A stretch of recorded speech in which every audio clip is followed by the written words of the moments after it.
Patay na. Zheng Xiao, baliw ka na ba? Wen Yitzuan. Huwag mong kalimutan, natuklasan na ni Wen Zi ang paggamit natin ng posisyon para ilipat ang mga ari-arian kung hindi siya mamamatay. Tayo ang mamamatay. Pero mamamatay tao ka. Mamamatay tao? Sino ang nagsabing pumatay ako? Bukas, malalaman ng lahat sa Jiangqing na ang C ng Wen Group, si Wen Zi, ay namatay sa isang aksidente. Ang general manager ng Wen Group, si Zheng Xiao, ang papalit sa kanyang posisyon bilang C. At ikaw ang magiging nag-iisang dalaga ng Wen Group.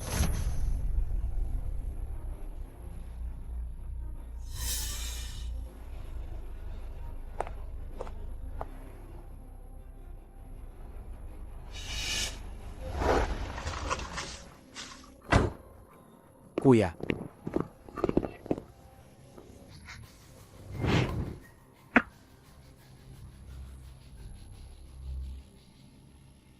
Kuya. Ito ang regalo ni Mama sa'yo, para sa engagement. Engagement? Paano nangyari ang kasal ko na? Hindi ko man lang alam? Kuya, kahit na ang pamilyang Qin ay hamak na pamilya, ito na ang pinakamahusay na mahahanap ni Mama para sa'yo.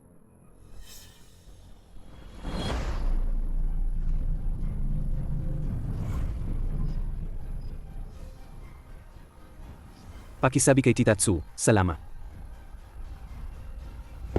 Isang halos patay na, sasakitin, at nag-inarte pa. Isang gwapong anak na Yeya. May karapatan bang magingay dito?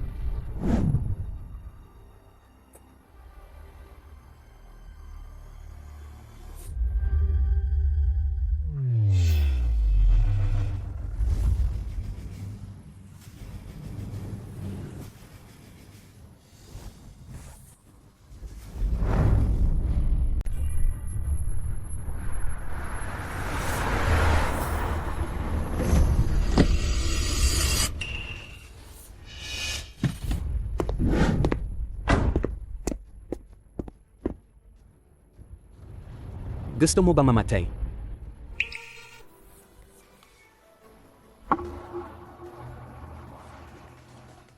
Nahulog ang gamit mo. Mukha siyang tanga. Pero cute na parang pusa.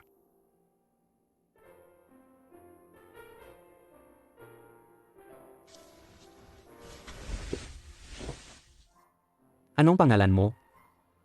Tanga. Tanga ang tawag nila sa akin. Hindi ka tanga. Nasaan ang bahay mo? Ihahatid kita pauwi. Nandoon ang bahay ko.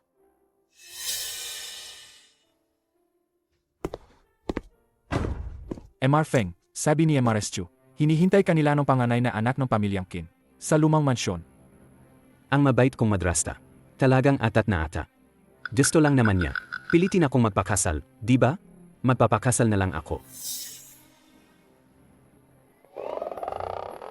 Meaning ko. Gusto mo ba magpakasal sa akin? Meaning ko. Gusto mo ba magpakasal sa akin? Magpakasal? Ano ang magpakasal? Masarap ba yan? Magpakasal ka sa akin. At magkakaroon ka na maraming masasarap na pagkain. Gusto mo ba? Gusto ko. Gusto kong magpakasal sa'yo. Sej, mula ngayon. Ako nang magiging asawa mo. Asawa? Ano yon? Ang asawa ay hindi bagay. Ang asawa ay ang taong mamumuhay sa tabi mo, mag-alaga sa'yo habang buhay, at bibigyan ka pa ng maraming masasarap na pagkain at inumin. Naiintindihan mo ba? Sa paglipas ng panahon, unti-unti mo ring maintindihan. Nga pala. Ako si Feng Yan. Feng Yan. Tama. Ang galing. Feng Zong, pag-isipan niyo po sana ng mabuti. Para lang malaman ang katotohanan, natitiis kayo ng matagal. Kahit hindi tayo makipag-alyansa sa pamilyang Qin, may iba pa tayong paraan para kalabanin si Tsu family. Bakit kailangan niyo pang pakasalan? Ang gagang yan? Jaga. Ayokong marinig mula sa bibig ng kahit sino ang salitang gaga ulit. Pero, Tama na. Hindi mo sakop ang mga bagay ko. Sibin, Dalhin mo siya bukas. Sa ospital para sa tseko. Opo. President Feng. Lumabas na po ang resulta. Ang ulo po ng babaeng ito ay na pokpok ng malakas. Pokpok. Opo, pokpok. Kaya po ang pag-isip niya na yon ay parang sa batang 6 o 7 taong gulang. May paraan ba para gumaling siya? Sa nayon po, kailangan lang niya ng pahinga. Kapag nawala na po ang namuong dugo sa utak niya, baka po bumalik ang alaala niya.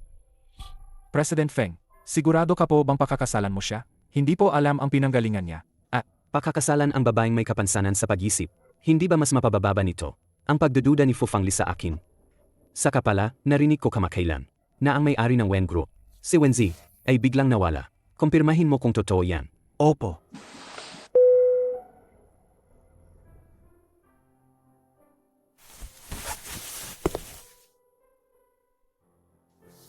Feng Yan.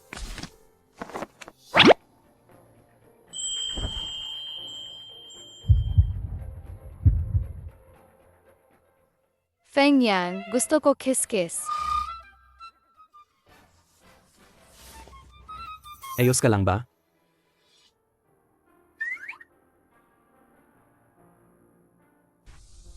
Ang tenga ni Feng Yan. Ang init-init. Ang tenga ko, bakit ang lamig? Meaning ko. Wala ka ba talagang maalala? May nalala ako. Masakit ang ulo. Sajna. Kung hindi mo maalala, huwag mo nang isipin. Janito na lang. Sa atin lang, tatawagin kitang bebe ko. Kapag lumabas tayo, tatawagin kitang yan. Okay ba? Bebe ko. Ako? Baby ko. Bebe ko, antok na, tulog na. Sej, hahatid kita sa kwarto mo para matulog. Tulog na.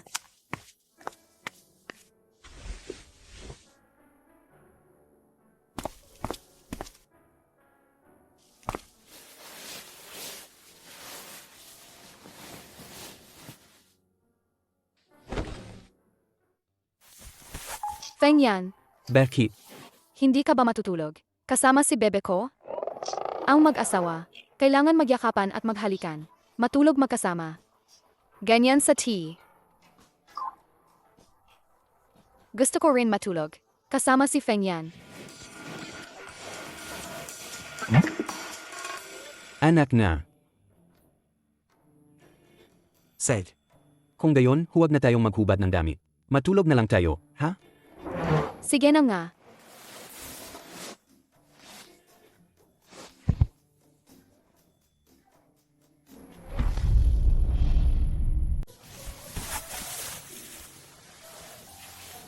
Feng Yan.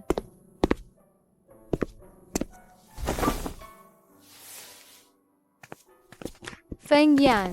Bakit, babe ko? Gutom-gutom na ang tiyan ni Bebe. Sej, kumain na tayo ng almusal.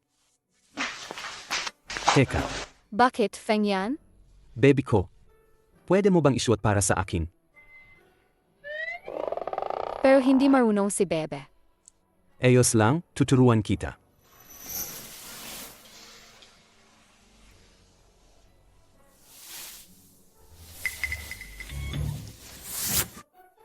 Ikaw talaga, pusang galaka. Bebe ko, huwag kang maglakad ng nakayapa. Sinelas.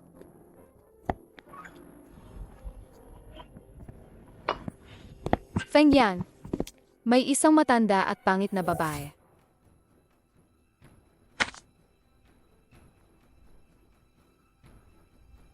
Tita Tsu, bakit ka narito? Feng Yan, nagpakasal ka. Bakit hindi mo sinabi kay tita? Gayon mo nalaman. Hindi pa huli.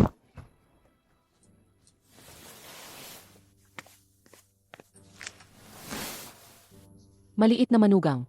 Gusto mo ba ng pera? Makakabili ka ng maraming candy. Gusto kong kumain candy-candy. O totoo nga ang sinasabi nila. Nagpakasal ka sa isang gaga. Ang Feng Group na ito, para lang sa anak ko. Gusto ko ng pera. Kailangan mong lumuhod at maghain ng tsaa sa akin. At 3 beses kang yuyukod. Doon mo lang makukuha ang pera. Naiintindihan mo ba? Sa'yo, luluhod si Yan Yan. Naway payapa ang paglalakbaying matandang babae. Makiramay ka. Ikaw na baliw. Nais mo akong mamatay, ha? Hindi po. Nakita ko po sa tea. Silang lumuhod at yumuko. Ganito po sila bumabati. Miss, sa tingin ko sinasadya mo ito.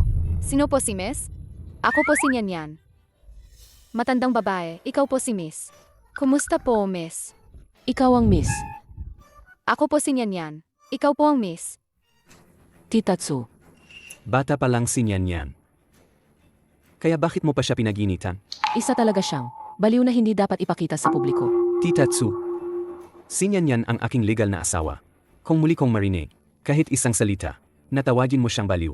Kahit ang isang kuneho, ay kayang mangagat kapag kinabahan. Ikaw, Matandang babae. Ang pera ko. Ang mga matatanda po ay hindi dapat nagsisinungaling. Kung hindi po, magiging malaking baboy po kayo. pera, sa'yo na.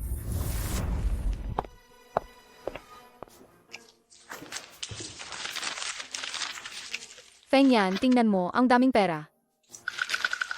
Pambiling candy para kay Feng Yan.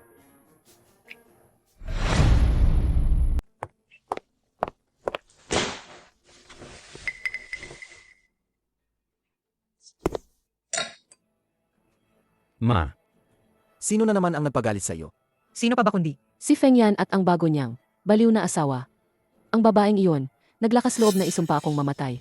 Tinawag pa niya akong maganda. Nakakainis talaga. Huwag kang mag-alala, Ma. Hindi na sila magtatagal. Ngayon, ang pinuno ng Wen Group, si Wenzi, ay misteryosong nawawala. Ngayon, ang kanyang kapatid sa labas. At ang kanyang fiance ang namamahala. Nakipag-ugnayan na ako sa kanila. Kapag nakuha ko ang West Suburb Project, makakapagtatag ako ng matatag na posisyon sa pamilyang Feng. Mabuti. Hindi ka talaga nagkamali na anak ko. Pagkalipas ng 2 araw, mag-host ako ng celebration banquet. Sa panahong iyon, si Manager Zeng mismo ang mag-anunsyo ng balitang ito.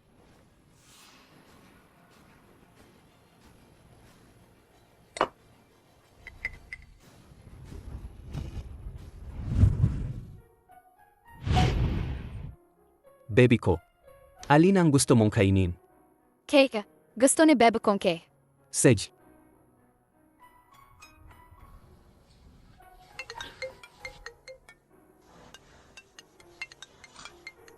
Baby ko, kumain ka muna mag-isa.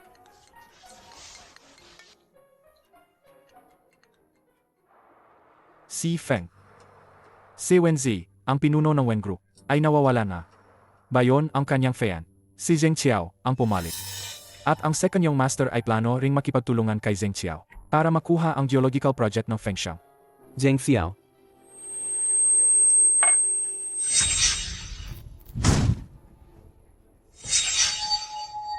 Baby ko. Anong nangyari sa'yo? Masakit ang ulo. Masakit ang ulo. Huwag kang lumapit. Babe ko, Dadalhin kita sa ospital. Okay. Huwag kang matakot. Hindi natatakot si Bebe ko. Baby ko, masakit pa ba ang ulo mo? Hindi na masakit ang ulo ni Bebe ko. Okay na si Bebe ko. Wala na talaga. Wala na.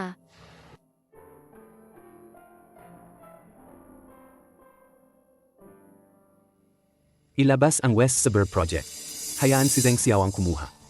Maaari nang simulan ang pagbili ng shares ng Wen Group.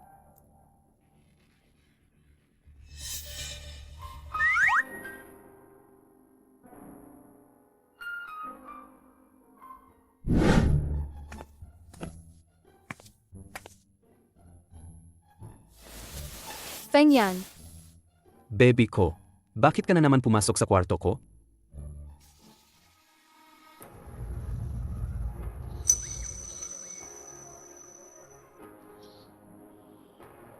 ang guwapo ni Feng Yan kapag walang damit. Gusto ko rin maghubad.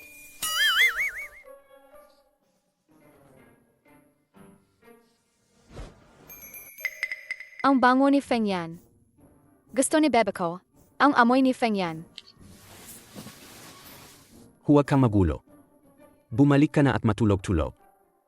Opo.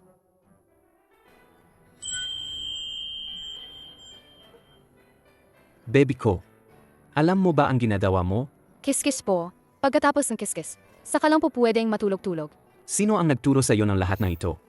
Sa tipo, ang mga kuya at tete. Nagkikiskis muna bago matulog-tulog. At saka po, sabi sa tea, kung gusto mo siya, halikan mo siya. Gusto ni Bebe ko si Feng Yan. Lintik, sino ba ang nagpapapanood sa kanya nito araw-araw?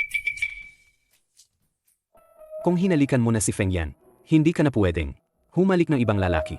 Naiintindihan mo ba? Hindi po hahalik si Bebe kong iba. Mabiti. Saji, bumalik ka na sa kwarto mo at matulog. Opo.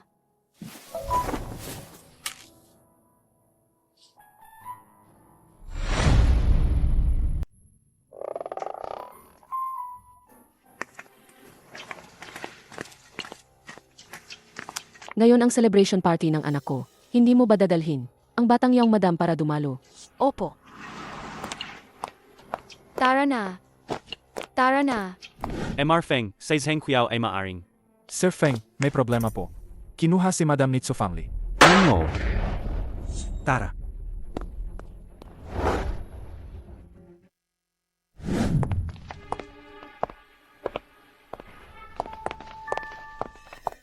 Nabalitaan ko ang panganay na anak ni MV Feng ay nagpakasal sa isang magandang babae. Akala ko chismis lang iyon. Pero hindi pala. Maganda nga talaga siya. Sa tingin ko, ang yaman pamilya Feng ay para dapat sa pangalawang anak na lalaki.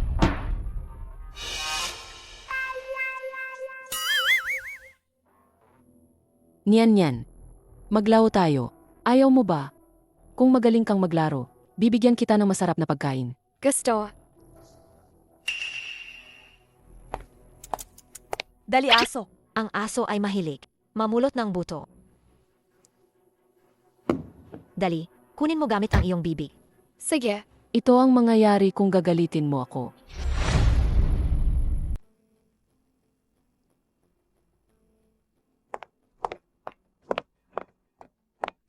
Masarap na pagkain.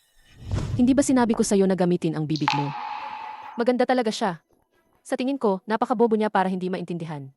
Kung ano ang gamitin ang bibig. Tama. Kung gusto niya maging aso, aso siya. Hindi ba? Hindi masaya maging aso. Gusto ko magkabayo-kabayoan. Ikaw ang maging kabayo. Sasakyan kita. Gaga ka ba? Baliw ka na ba? Umalis ka nga diyan. Heto. Yayali, bakit ka pa nakatayo diyan? Alisin mo nga siya sa akin. Hindi ka tumutupad sa usapan. Sabi mo sasamahan mo akong maglaro. Niyan. Feng Yan. Tita Tsu, dinala mo si Niyan sa party? Bakit hindi mo man lang sinabi ng maaga? Feng Yan, tingnan mo ang party. Ginulo ng baliw na yan. Ang reputasyon ng pamilyang Feng, sinira niya ng tuluyan. Hindi ba si Yayali ang lumabag sa utos at ininsulto si Niyan sa harap ng lahat? Hindi ba't siya ang sumira sa reputasyon ng pamilyang Feng? Naglalaro lang naman kami ni Niyan. Pero kanina, sumakay siya sa ulo ko. Bata lang si Niyan. Gusto mo pa bang makipagtalo sa isang bata? Ako, Niyan. Gusto mo bang umiwi o magpatuloy sa paglalaro? Maglaro pa. Kung gayon, isasama kita para magpalit ng damit. Magandang damit. Sige. ako nga ang may kasalanan dito. Si Niyan kasi, gusto na agad maglaro. Nakalimutan kong utusan ang mga katulong. Napalitan siya ng dami. Huwag na. Ako na lang ang sasama sa kanya. Young Master Feng, Feng Yan, ang mga katulong na lang ang magkapalit ng damit niya. Para mas madali. Kung may kailangan kang gawin, sige na. First yung madam, dito po. Huwag kang mag-alala, Feng Yan. Walang mangyayari kanyan yan. Babalik din siya agad. Babye. Dahan-dahan ka.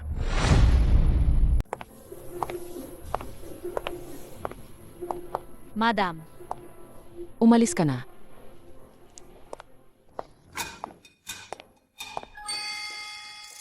Matandang mangkukulam.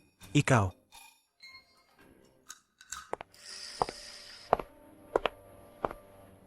Niyan. Dapat tawagin mo akong nanay. Sige po, matandang mangkukulam. Ikaw. Niyan, ano ang ginagawa mo? Nyo ni Feng Yan sa bahay. Si Feng Yan, sinusubuan niya akong maliit na keke. Nanood din kaming tea ng magkasama. At nakikisama din siya sa akin sa tulog-tulog. Mahal ba talaga ni Feng Yan? Ang gaga na yan.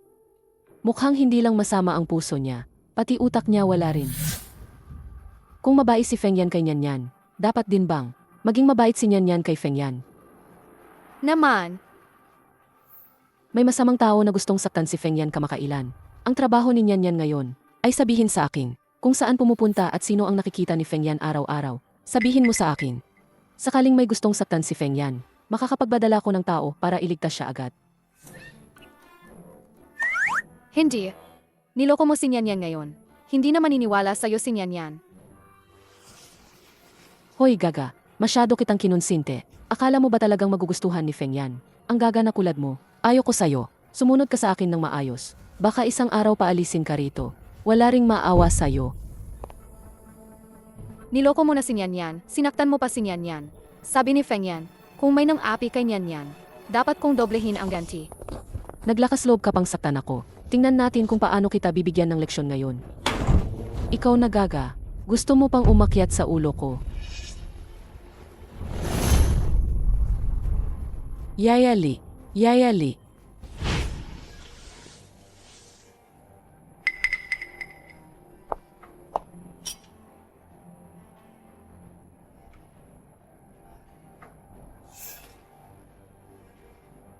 Wenze. Hindi possible. Namatay na siya, eh. Anong nangyayari, Boss Zeng?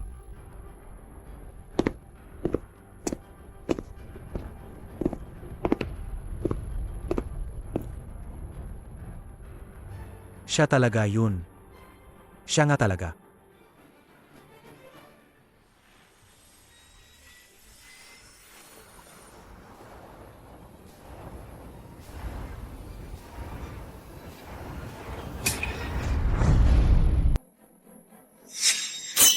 Boss Zeng, bakit kilala mo tong gaga na to?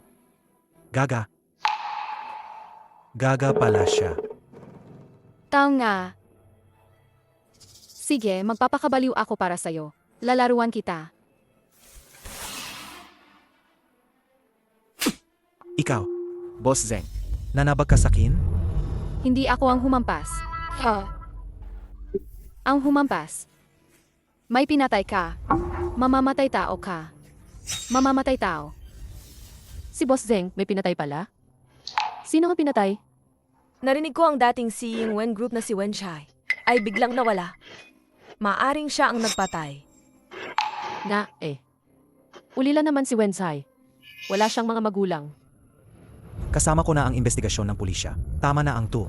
Huwag kayong magsalita ng mga walang katotohanan. Sino ka ba talaga? Nyan Yan.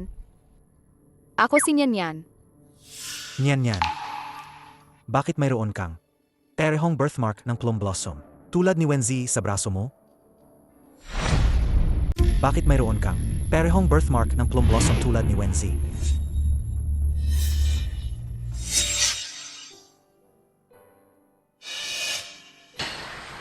Ito ang birthmark mo.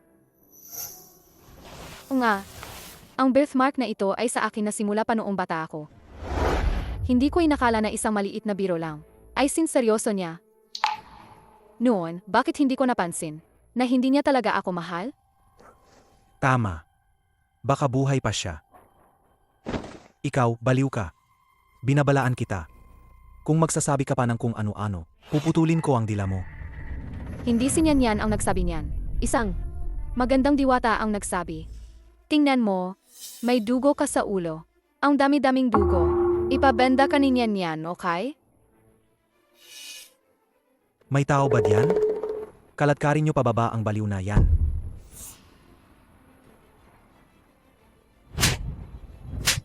Manager Zeng, Ikaw na walang kwenta. Mahigit isang buwan na ang nakalipas. Para agawin ang Wen Group. Nakipagsabwatan ka kay Wen Yisuan. Sinagasaan mo ako. Ang basura na tulad mo, dapat mamatay na.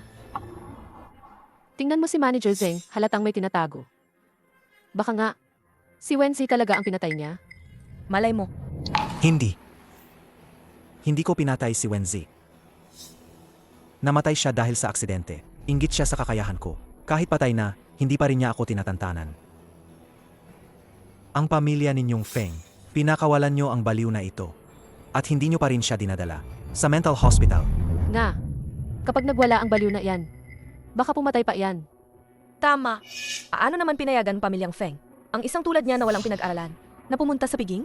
Nga, Bakit hindi pa nila agad? Ipadala ang babaeng ito sa mental hospital. Subukan nyo lang. Subukan nyo lang.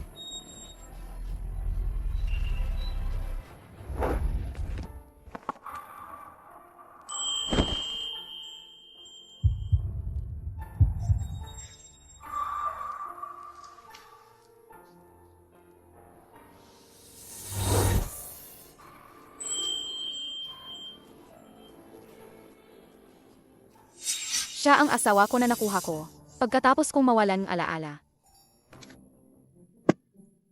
Asawa ko, bilisan mo, iligtas mo si Nyan Nyan. Nahuli si Nyan Nyan, asawa ko. Asawa ko, binubuli nila si Nyan Nyan. At sinasaktan pa si Nyan Nyan. Nyan Nyan, Nyan Nyan. Ang sakit-sakit ng ulo ko. Masasamang tao sila. Sino ang nanakit sa aking ginang? Sila po. Sinabi pa nila na ipapadala nila ako sa mental hospital. Gusto nila akong ihiwalay sa asawa ko. Ayaw kong ihiwalay sa asawa ko. Nyan Nyan, huwag kang matakot. Si asawa ay laging kasama ni Nyan Nyan. Kuya, huwag kang makinig sa pinagsasabi ng babaeng ito. Siya ang hayagang nagpintang si Ginoong Zeng ay pumatay. At sinaktan pa si Ginoong Zeng. Pimatay. Nyan Nyan, nanakit ka? Masakit ba ang kamay mo? Kuya, Hindi. Hindi po si Nyan Nyan ang nanakit. Isang magandang diwata po ang nag-utos sa akin na manakit. Siya rin po ang nag-utos sa akin na magsalita. Ikaw na walang pinag-aralan na babae, paano mo ako pinipintasan ng ganyan? Sibin. Feng Yan, nababaliw ka na ba? Dahil sa gaga na ito, lalabanan mo ang buong Wen Group. Ikaw, isang katulong, nangahas kang saktan ako. Kuya, ganito ba ang asong pinapalaki mo? Bilang miyembro ng pamilyang Feng, walang respeto ka sa nakatatanda at hinamak ang manang mo. Ang sampal na to ay para maging leksyon sa'yo. Ang mga akin ay hindi mo pwedeng galawin kung kailan mo gusto. Feng Yan, anong ginagawa mo? Dahil lang sa isang estranghero, hinampas mo ang sarili mong kapatid. Kasalanan ng malas na to. Dahil nag-away ang dalawang magkapatid at naging magkaaway. Sabi ko na, kahit ang tahimik, kapag naipit, kumakagat din. Kayo ang masyadong lumampas. Ikaw, hindi pwede. Huwag natin siya galitin. May hawak pa siya sa Feng Group. 20% ng shares. Ipasok si Madam sa loob. Huwag mo akong hawakan. Lalakad ako ng mag-isa. Feng Yan, hintayin mo lang ako. Kapag nakuha ng anak ko, ang West Suburb Project, maghihikahos ka rin sa akin sa hinahara. West Suburb Project? Hanggang ngayon gusto ring makuha ni Zheng Ziao ang to. Lalong kumakapal ang kwento. Feng Da Xiao, ako po ay... Mabango ang dating ni Manager Zeng. Nangangahas mong bastusin ang asawa ko? Magataw, palabasin niyo siya. Mulang gayon, hindi ka na kailanman magpapakita. Sa pamilya Feng, Ibig sabihin nito, ang panganay na binata ng pamilya Feng ay putol na ang ugnayan sa pamilya Wen. Ay gaano pa kalakas ang pamilya Wen? Hindi sila makukumpara sa tanyag na. 4 na malalaking pamilyang Jiangcheng ang pamilya Feng. Tapos na ang pamilya Wen. Binata Feng, talaga bang kakampi ka sa babaeng yan? At maging kalaban ng pamilya Wen? Kahit mas mahina ang pamilya Wen kaysa sa pamilya Feng, isa pa rin sila sa mga nangungunang, 100 pinakamayamang pamilya sa kabisera. sino ka para magsalita para sa pamilya Wen? Ikaw, Ang lalaking ito, Nyan Nyan. Nyan Nyan. mahal. Pagod na si Nyan Nyan. Uwi na tayo.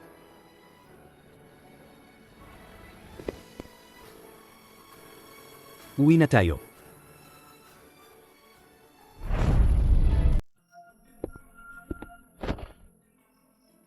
Uwi na tayo.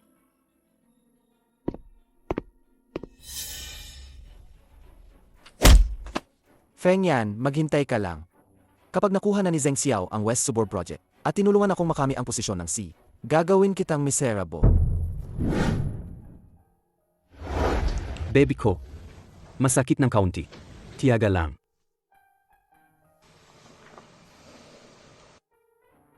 Aray, gusto ni Bebe pumutok-putok.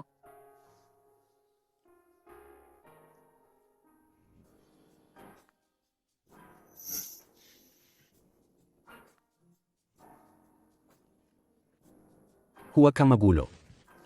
Papahiran ko si Yayawang ng gamot para sa'yo.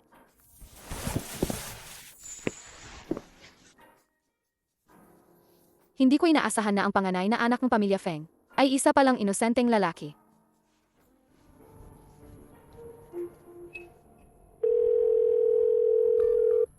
Ako si Wenze. Magkita tayo bukas sa Ida Plaza.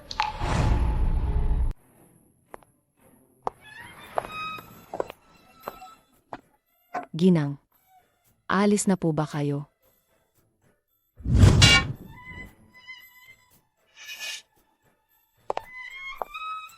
Sino ka? Magandang araw po, Ginang. Ako po ang bagong katulong. Maaari niyo po akong tawaging Yayawang. Umalis na po ang iyong master. Mula ngayon, ako po ang inyong tagapag-alaga dito sa bahay. Gusto ni Nian lumabas para maglaro? Hindi. Utos po ni MR Feng na wala kang pahintulot. Hindi ka po maaring lumabas mag-isa. Gusto kong lumabas para maglaro. Tumawag ka. Tumawag ka kay asawa. Maaari kang tumawag. Halika, tumawag ka.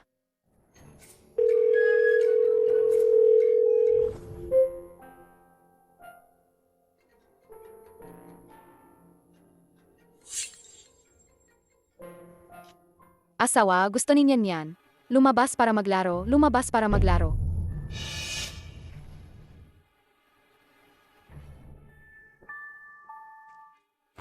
Hanggang dito muna ang meeting gayon. Maaari na kayong magsiuyan.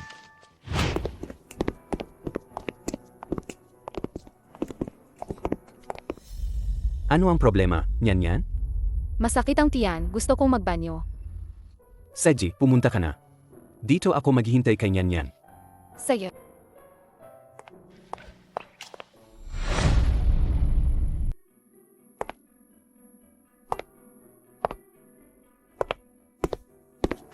Manager Wen, ikaw nga po, Manager Wen.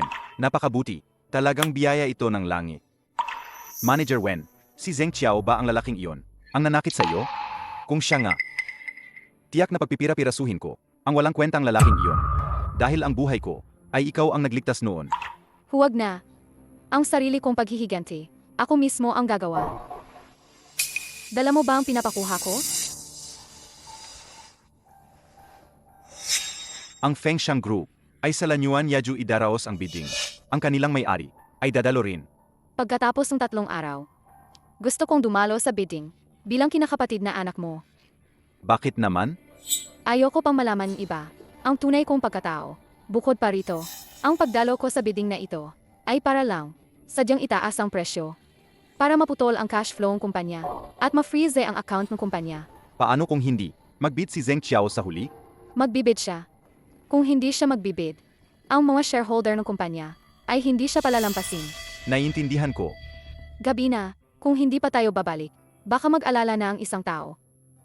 Alis na ako kung ganun. Sage. Nasaan na siya?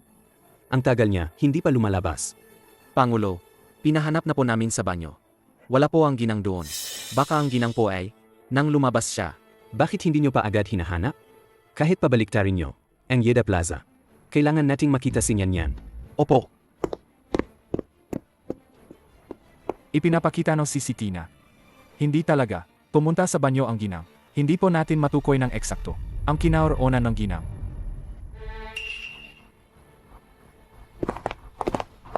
Ate, nakita ko na ang asawa ko. Siya yun. Siya ang asawa ko. Nahanap na. Alis na ako kung ganun. Asawa ko. Nian, sa wakas ay nakita. Nian. Kailan ka pa nagsimulang tumawag sa akin ng asawa? Ayaw mo ba? Nian na tawagin kang asawa? Nakikita ko po. Sa ang mga kuya at tete. Ganyan tumawag. Sino ka ba talaga? Totoo ka bang baliw o nagpapanggap ka lang? At saka, bakit mo ako niloko na pupunta ka?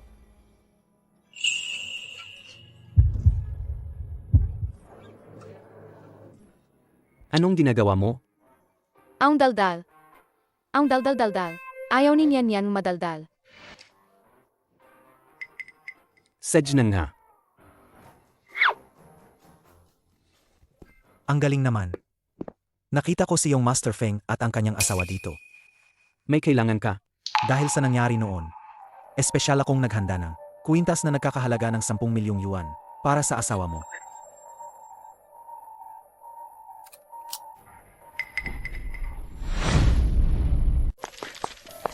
Tingnan mo, ito ang kwintas na binili ko. Sa halagang 10 milyong yuan. Maganda, di ba? Bakit ka bumili ng ganoon kamahal na kwintas? Ang hilig mong magwaldas ng pera. Bakit ka nagagalit? Ito ang regalo ko sa sarili ko. Para sa ika-negatibo 23 kaarawan ko. Pera ko ang ginastos ko. Ano ang pakialam mo? Hindi pala ako ang hindi karapat-dapat. Kundi sa paningin mo, hindi ako karapat-dapat. Ang dumi. Anong ginagawa mo? Isang aso. Karapat-dapat na mag-ingay sa harap ko. Sabing asawa ko. Hindi pwedeng tumanggap si Nyan Nyan. O mga gamit mula sa ibang lalaki. Lalo na ang basura. Ikaw, magagalit ang asawa ko. Mula pagkabata ko, hindi pa ako kailanman nakaranas ng ganitong insulto. Ang babaeng ito, naglakas loob siyang saktan ako ng paulit-ulit. Nyan Nyan. Gusto mo ba ang kwintas na ito? Gusto ni Nyan Nyan. Ang kwintas na ito ay katumbas ng buong Wen Group. Ang babae ko ay hindi kailanman nangangailangan. Ang gamit mula sa ibang lalaki. Siguradong hindi alam ng ginang na ang palawit na ito ay ang selyo ng grupo. Ang selyo ay parang C mismo. Ibinigay ng C ang Feng Shan Group ng buo sa ginang. Tingnan mo. Ito ay bigay ng asawa ko. Sa akin. Mas maganda ito kaysa sa iyo.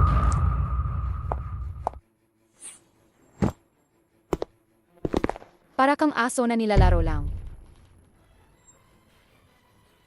Asawa ko, gusto kong candy. Sa ganitong hitsura, paano siya magiging si Wenzi? Mali lang siguro ang narinig ko. Sigurado ako.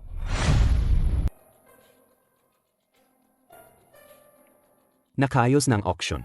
Kumusta na? Boss, naayos na po ang yai room para sa inyo. Ang buong lugar ng action ay nasa kontrol na ninyo. Magaling ang gawa mo.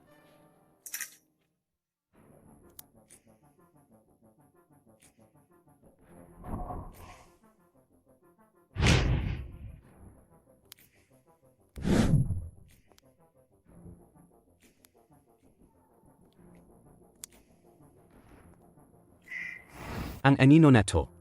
Bakit kadaya ni Pusang Galako? Sino ba ito? Hindi pamilyar ang mukha ng miss na to. Bihira siyang pumupunta sa ganitong lugar. Master Feng, Master Feng, gusto hindi. niyo po bang i-check ko siya? Hindi na kailangan. Sino ba yan? May suot pa namang mask. Siguro may tinatago siya. Pero ang ganda ng katawan niya, maganda ang hubog. Siguro maganda talaga yan. Boss Zeng, Sabi ding na to. Sa pag-auction na ito, mukhang sigurado na kayo sa panalo. Kaya maghahanda na lang ako dito. Pabigyan ka ng congratulations, Boss Zeng. Huwag kang magpasalamat, Boss Zhang.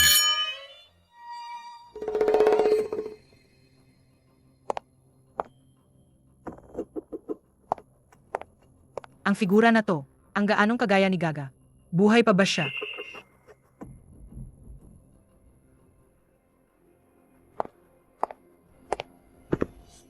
Tumabi ka, harang na tao. Ang tapang mo namang magsalita. Bakit ang bastos mo? Hindi naman masquerade ngayon. Siguro pangit ang itsura niya. Kaya niya suot yan. Mas maganda pa rin siya kaysa sayo. Ikaw, Mas maganda ka raw kay Miss Wen. Ha? Alam mo ba na si Miss Wen ang isa sa pinakamaganda sa Jiangcheng? Tingnan mo kung paano siya nakadamit. Hindi siya. Isang disenteng dalaga. Payat ang biwang, mahaba ang binti. Talagang na naman. Bihira ang ganitong babae. Miss Wen, hindi ka talaga kamukhang ete mo. Hindi mabubuhay ng walang lalaki. Kahit gaano kaganda ang suot, hindi ka pa rin magiging high class. Gaga, titignan ko kung hindi ko basagin ang bibig mo. Yang Master Feng, bakit mo tinutulungan ang babaeng ito? Hindi ko alam kung si MR Feng ay magkakaroon ng pagkakataon na maging kaibigan ang dalagang ito. Umalis ka. Ikaw na babae ka, naggapanggap ka pa. Ang suot mo naman, hindi ba't tang benta? Ang ganda pala'y may ugali rin. Kinakalaban niya ang pamilyang Feng at Wen. Tingnan natin kung paano siya makakatakas ng mag-isa. Tama. Naglakas loob kang buhusan si second young Master Feng. Hindi ka talaga marunong magpahalaga. Kung ganoon, gusto mo ba ang swerte na ito? Hindi mo ba ito gusto? Ikaw, babaeng, naglalako ng katawan, naglakas loob kang saktan ako. Gayon, dapat talagang turuan kita ng leksyon.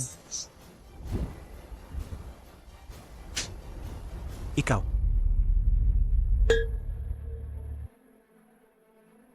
Hindi ka marunong makisama. Dalhin niyo siya palabas. Hubaran niyo siya at itapon niyo siya sa labas. Tingnan natin kung sino ang maglakas loob na kumilos. Kapag ako ang kinalaban nyo, hindi rin kayo magiging maayos. Ang lakas ng loob niya, baka may malakas siyang koneksyon. Baka may totoong koneksyon siya. Impossible. Lahat ng mayayaman sa Jiangcheng ay nasa bankwet. Paano pa siya magkakaroon ng... Ako si Feng. Feng. Hindi kaya. Ang pamilyang Feng, ang number 1 na pamilya sa North City. Yung Feng na yun, Siya ba talaga ang prinsesa ng pamilyang Feng? Ang pamilyang Feng ay may napakalaking impluensya sa Northland. Masasabi na sila ang nagkokontrol ng lahat. Ang pamilyang Feng, iyan ay isang sinaunang pamilya na may daan-daang taon na kasaysayan. Paano ka magiging... Bakit hindi ako pwede? Sabi mo, Feng ang apelido mo. Sakto, may isang tao ngayon na dating nagtrabaho sa Feng Group, isang executive. Pakitawag si Manager Jiang para makita niya kung itong si Miss Feng, tagapagmana ng pamilyang Feng. Gaga. Tingnan natin, hanggang kailan ka magpapangga. Presidente, baka totoo nga. Tagapagmana siya ng pamilyang Feng. Walang anak na babae ang pamilyang Feng sa henerasyong ito. Kung gayon, ang babaeng ito ay nagsisinungaling pa rin. Ang ganitong kasinungalingan ay napakadaling. Mabunyag.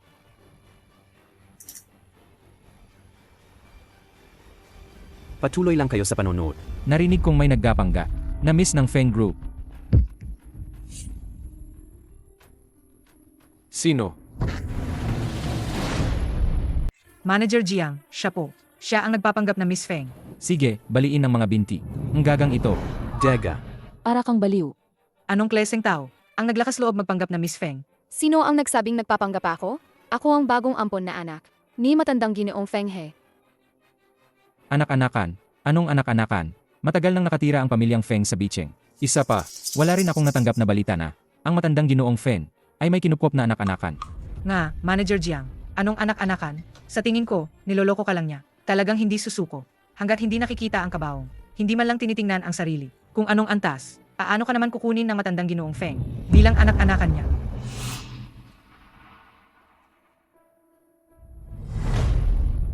Ang galaw niya. Natutunan mo na ba?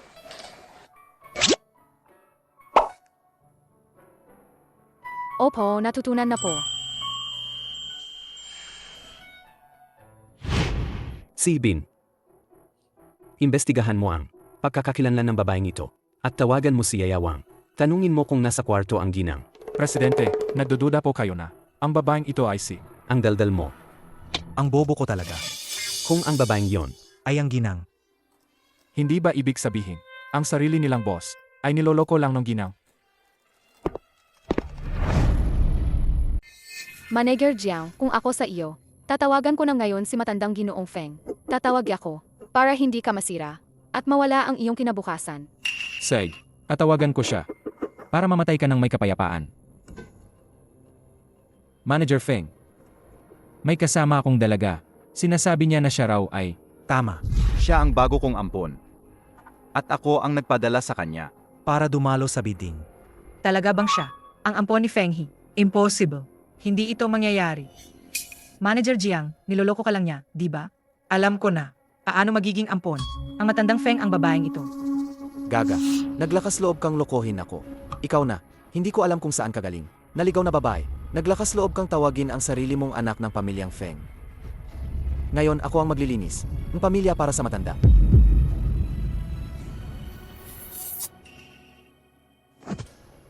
Walang galang. Paano mo nagawang bastusin ang aming binibini?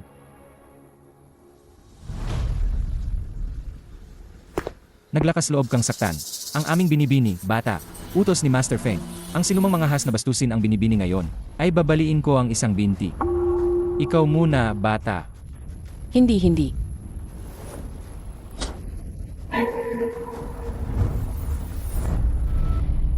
Presidente. Ito ang ibinigay ng babae sa staff. Imbitasyon. Kinumpirma na ito na ang ibinigay natin. Sa pamilyang Feng.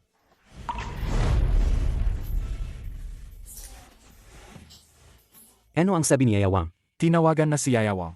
Wala na sa bahay ang ginang. Napadala na si Yayawang ng tao para hanapin siya. Ang pusang gala ko. Talagang lalong nagiging interesante. Presidente. Ang ginang, kailangan ko bang pumunta? Hindi na kailangan. Nakahanap ang pusang gala ko, ang napakagandang sandigan. Dapat lang na makaganti siya. Talagang iba ang halaga ng ginang. Sa puso ng presidente. Kung iba lang ang nangahas. Nalokohin siya. Matagal nang pinakain sa aso. Manager Jiang. Siya ang pangalawang binata ng pamilyang Feng. Kung babaliin mo talaga ang binti niya, hindi ka ba natatakot na ang pamilyang Feng ay magdulot ng gulo sa iyo?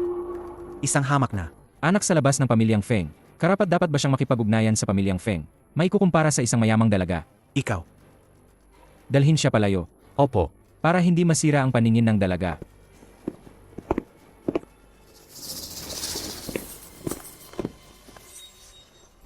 Huwag.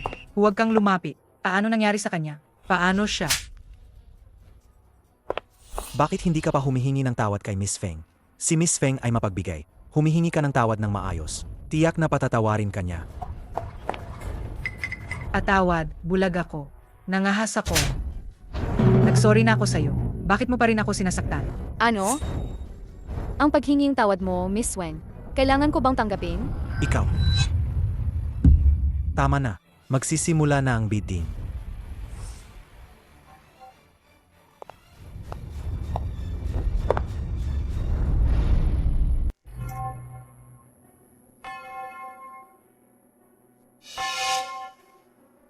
Maligayang pagdating sa lahat. Sa bidding conference para sa West Suburb Project, ang panimulang bid ay 5 milyon. 7 milyon. 10 milyon. 20 milyon. 70 milyon.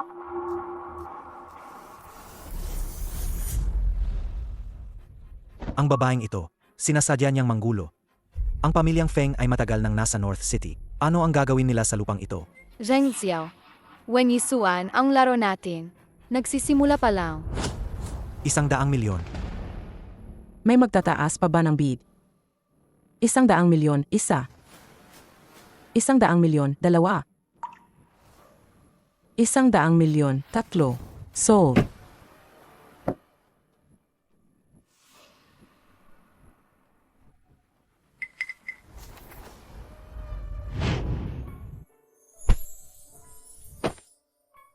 Ano ang tinatago mo?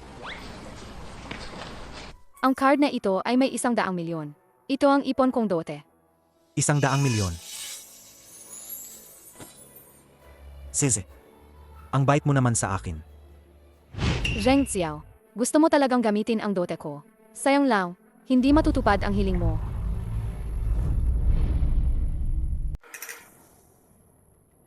Wenzi, hindi mo inakala, di ba? Gagamitin ko ang sarili mong dote para makuha ang lupain sa West Suburb. Tutal, ang lupain na ito, ang pinakagusto mong makuha. Ngayon ako ang nakakuha. Nabigo ang pagbabayad. Impossible. Ang card na ito ay may 100 milyon. Hindi ako lolokohin ng gagang Wenzi na yan. Impossible akong lokohin ni Wenzi. Manager Zheng, baka hindi sa'yo ang card na yan? Subukan mo ulit. Nabigo ang pagbabayad. Impossible. Talagang impossible. Nabigo ang pagbabayad.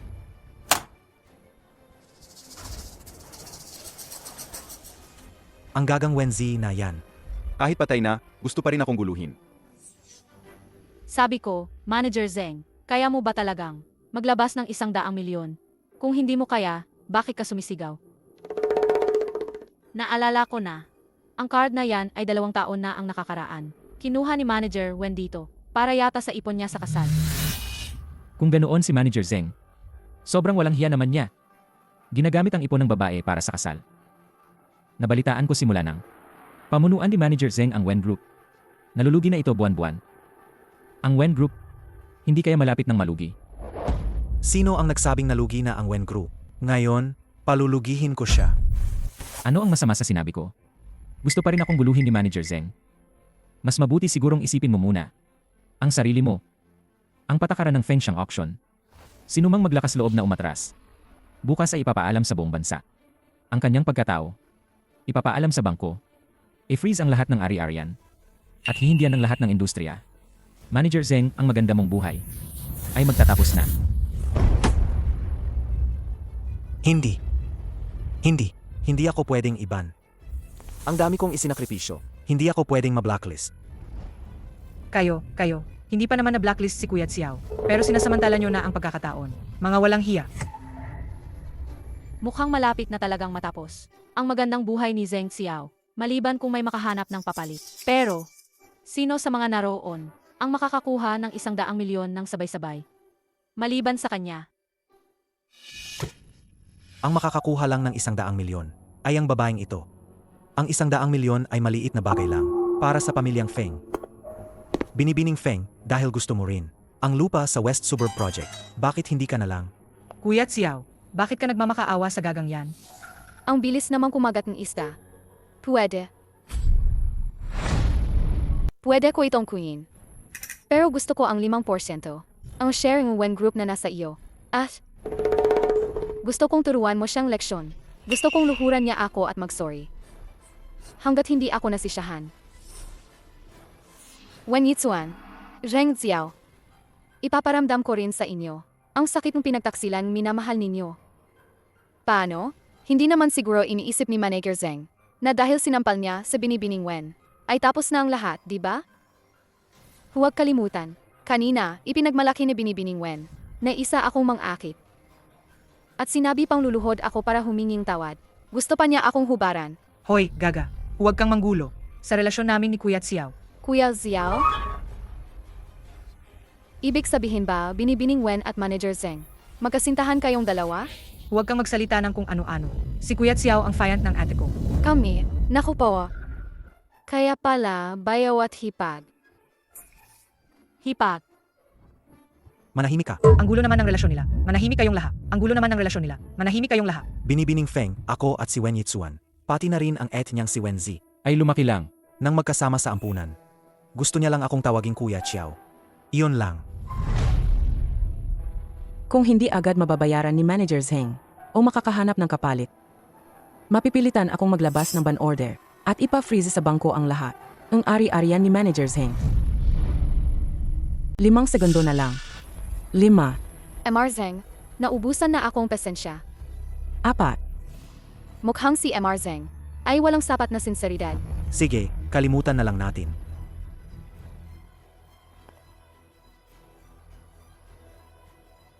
Tatlo. MS Feng. Mukhang napag-isipan na ni MR Zeng. Para din naman ito. Sa ikabubuting Wen Group, naniniwala akong si MS Wen ay may intindihan ang sitwasyon ni MR Zeng. Tama. Para lang din ito sa Wen Group. Kuya Xiao, hindi mo ako sasaktan. Hindi ba?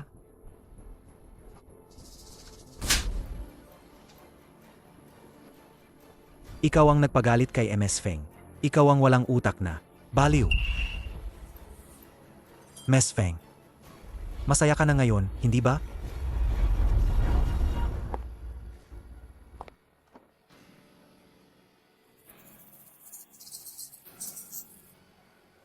Sinasabi ko sa iyo, sinadya ko talaga, na ikaw mismo ang lumapit sa akin.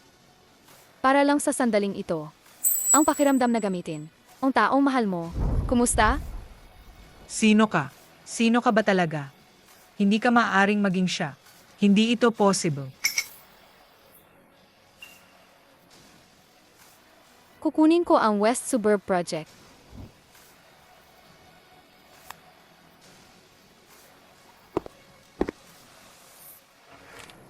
Matagumpay na pagbabayad. Bukas, magpapadala akong tao para kunin ang kontratang Wen Group.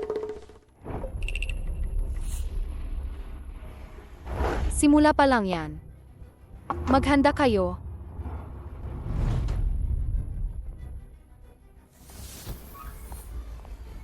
Bumalik na siya. Si 8. Si ate ang taong yan. Tumahimik ka. Patay na si Wenzi. Naintindihan mo ba?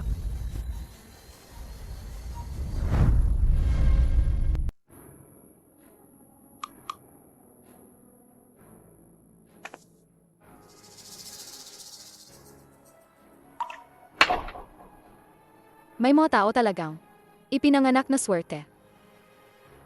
Kahit malungkot, may magpapakalma sa kanila. Hindi tulad ko, wala akong kahit ano. Huwag ka nang uminom. Ibigay mo sa akin. Umalis ka. Sino ka ba? Ano ang pakialam mo? Dahil ako ang asawa mo. Alam mo ba kung sino ang asawa ko? Ikaw.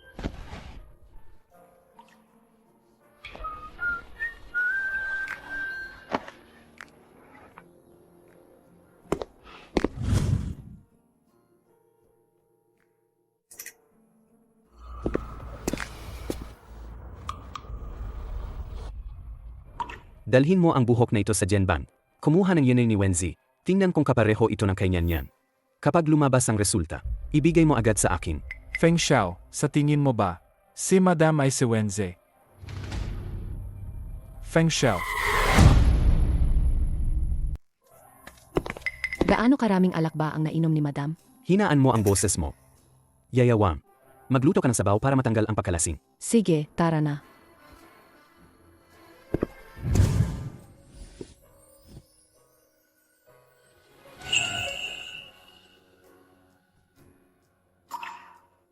Halikan mo ako. Lasing ka.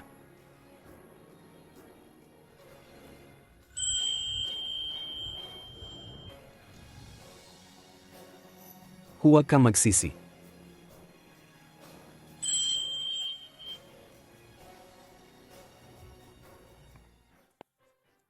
Hindi ba ito kasalanan? Ito, bakit hindi man lang isinara ang pinto? Ami badha, ami badha.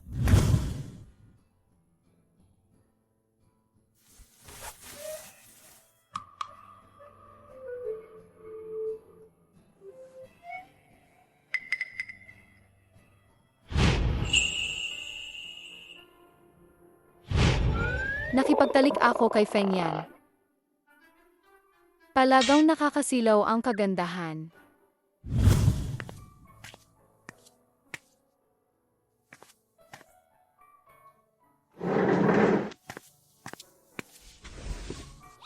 Ang liit ng katawan ni Madam. Hindi rin nagitimpi si Feng. Madam, uminom po kayo ng sabaw para makabawi po kayo.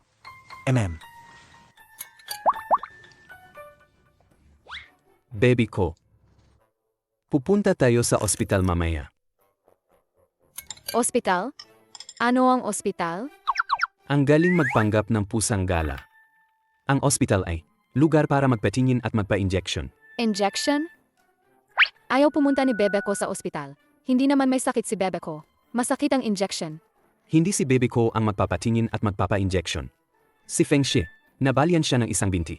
Nasa ospital siya ngayon. Tayo ang kanyang kuya at Ed, kaya kailangan nating bisitahin siya. Nabalyan ng binti? Dapat lang sa kanya yan. Teka, paano ako nakauwi kagabi? Ang mga kalmot na ito, baka ako ang gumawa? Wenzi, isa kang gaga. Baby ko, baby ko. Sige, pumunta ka. Yayawang. Ihanda mo ang regalo para sa pagdalaw kay Madam. Regalo para sa pagdalaw. Opo, sige. Hindi na, beb ko. Si bebe ko na ang maghahanda. Sige. Thanks. Ihahanda ko talaga para sa iyo.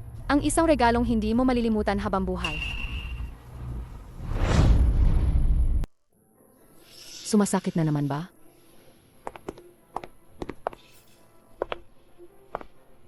Tita Tsu, ano ang sabi ng doktor? Ang kawawa kong anak. Kadarating lang ng doktor at sinabing, ang binti ni Feng Shi ay sira na. Kasalanan lahat ng babaeng ito. Simula nang pumasok siya sa bahay namin, hindi na naging payapa ang bahay. Siya ay malas.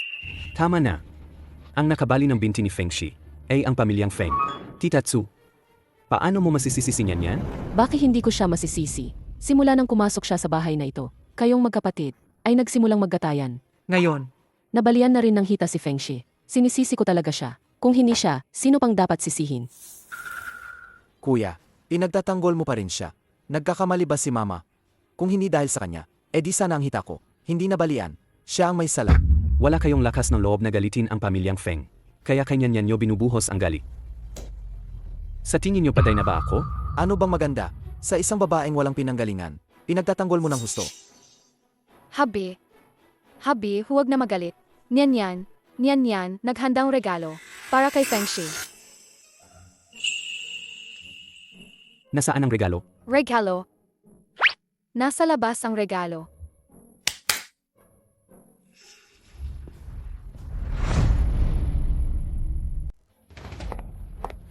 Crisantemo, gusto mo bang sumpain ang anak ko na mamatay?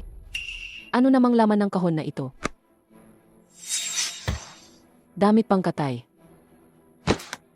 Gusto mo talagang mamatay ang anak ko? Ako, papatayin talaga kita ngayon. Tita Tsu, tama na, sobra na. Wala pong ginawang masama si Nian. Nakikita ni Nian sa Tina, binibigyan mga kuya at tete. Ang ganitong regalo. Tingnan mo ang daming kulay. Ang ganda. Umalis kayo. Lahat kayo, umalis kayo. Naglalaro ba tayo? Ang patubigan? Ang ganda. Napakaganda. Ma, Anong ginagawa mo? Binuhusan mo ako ng mainit na tubig. Lola, hindi ba tayo naglalaro? Ang patubigan? Huwag mo akong buhusan. Huwag mo akong buhusan. Darating na ang tubig. Naku, ang aking prinsesa. Ang anghel kong babe ko. Bakit naman? Binigyan mo ng krisantemo at damit pang libing. Si Second Master Feng. Kasi inaway nila. Si Feng yan. Anong problema? Nakikita ko naman. Sa Tina ganyan din ang mga kuya at tete. Kung mabigay, Ang regalo, di ba? Kamusta? Magaling ba si Nian yan? maam, ang krisantemo at damit pang libing ay para sa mga pumanaw na. Pumanaw? Hindi mo maunawaan kahit sabihin ko. Madam, ang ipinadala niyo ngayon, sobrang ganda. Pero sa susunod, huwag na po ganito magpadala. Pwede ba?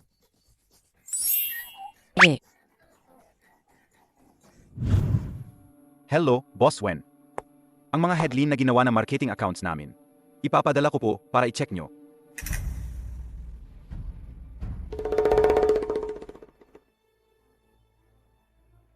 Tingnan nyo po. Maganda. Huwag kalimutang mag-hire ng mga troll para mag-comment sa baba tungkol sa yung paggamit niya ang bride price sa pagbabayad. Sage, tapos ano pa? Bago ako umalis sa action, nag-iwan akong business card sa kanya. Ano po ang punto niyan? Siyempre, para akala ni Zheng Xiao. Gusto niya ako, at sa makalawa, iimbita ko siya sa birthday celebration ko. Boss Wen, sa kakayahan ni Zheng Qiao, sigurado po ba kayo? Don't worry, alam ko ang limits. Sage, ano pa po ang kailangan kong gawin? Gagamit kang pamilyang Feng para mag-reserve ng hotel para sa akin. Tapos mag-asing ka pang ilang tao para makipag-cooperate sa akin. Sage po.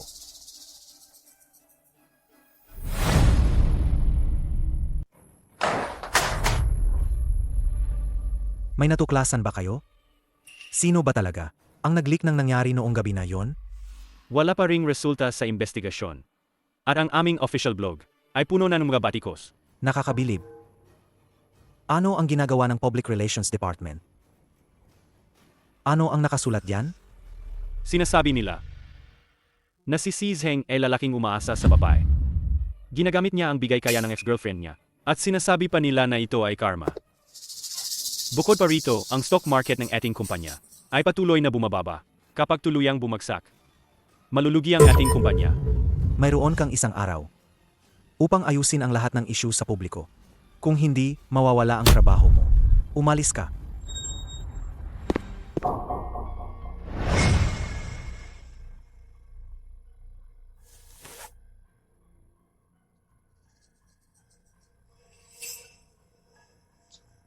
Malulugi. Basta makuha ko si Miss Feng at ang pamilyang Feng. Ang Jiang Cheng sa hinaharap ay nasa kamay ko na.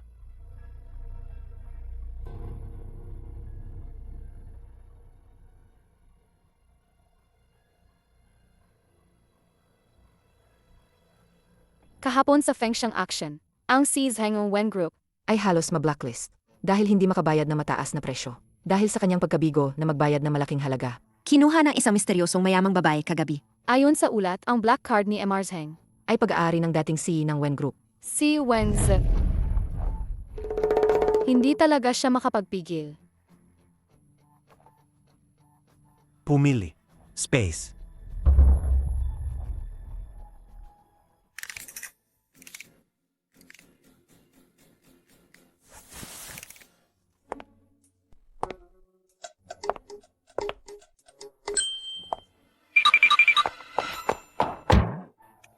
Ginang, saan tayo pupunta?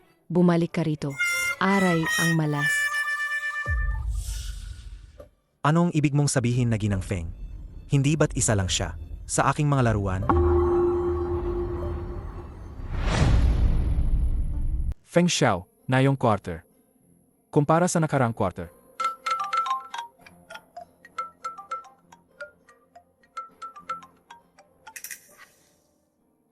Yayawang, anong nangyari? Umalis po ang ginaw, Feng Zong. Umalis siya. Ayos lang, Yayawang. Babalik siya.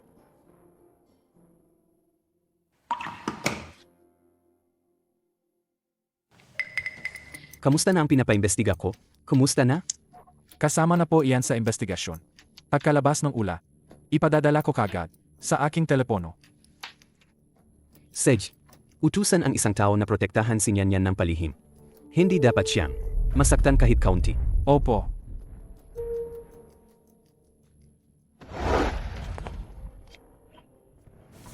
Zheng Zong, hindi ko inaasahang darating ka ng maaga. Waiter, para sa dalagang ito. Kung gayon, hindi na ako magpapakipot.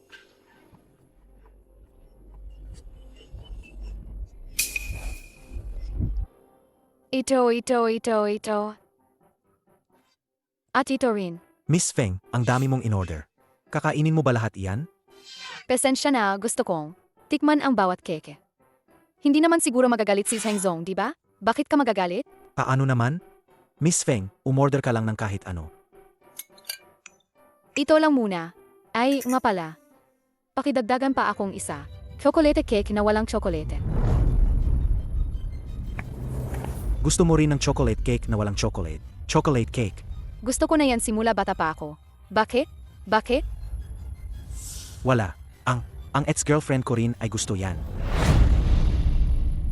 Ex-girlfriend? Yung dating si yung Wen Group. Si Wenzi. Ayon sa tsismis, patay na raw siya. Tama. Patay na si Wenzi. Makikiramay ka na lang. Ay, MR Zheng. Pwede mo akong tawaging Nyanyan simulang ngayon. Feng Nyanyan. Nyanyan? Nyanyan din ang pangalan mo? Bakit? Wala.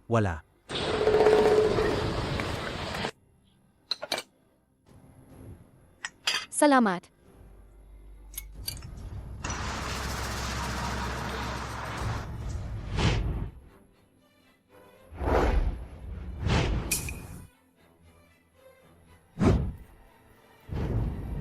Ikaw si Wenzi.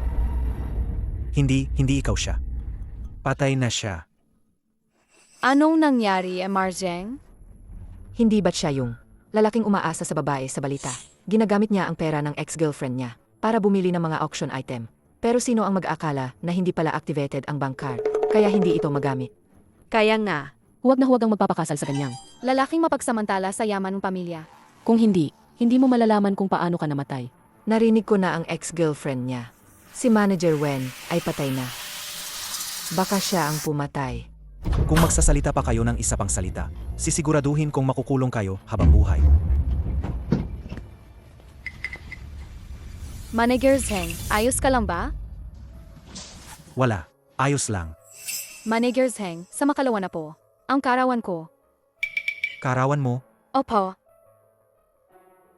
Alam niyo naman na bagong dating lang ako sa Jiangqing. Wala akong masyadong kaibigan. Kaya sana po, Manager Zheng, makadalo kayo sa birthday party ko. Sige, pupunta ako. Sisiguraduhin kong sa iyong birthday party, personal kitang gagawing aking babae. Maligayang kaarawan. Salamat.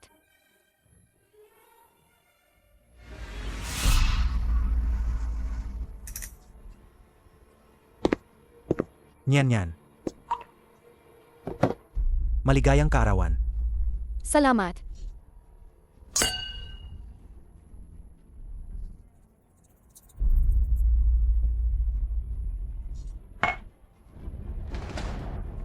Nyan. Anong nangyari sa'yo?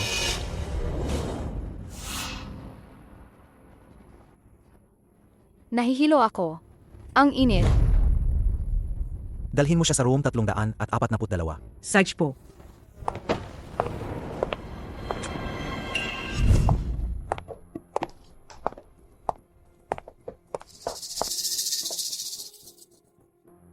Miss Feng, kayo po ba?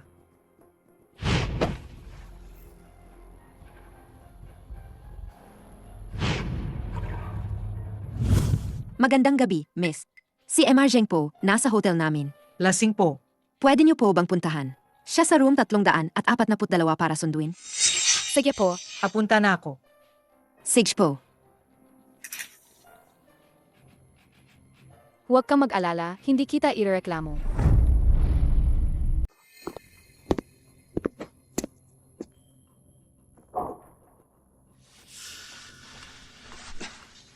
Nyan.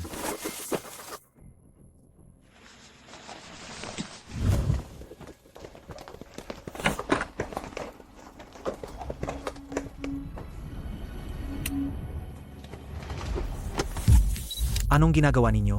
Huwag nyo na siyang pikturan. Narinig ko po na si Miss Feng ay matagal nang nagpapapansin kay si Zeng. Totoo po ba ito? Ang babaeng nakahiga sa kama na ito. Hindi kaya si Miss Feng yan? Ang kasintahan ni si Zheng ay nawawala pa rin hanggang ngayon. Ngayon, kasama pa niya si Miss Feng sa kama.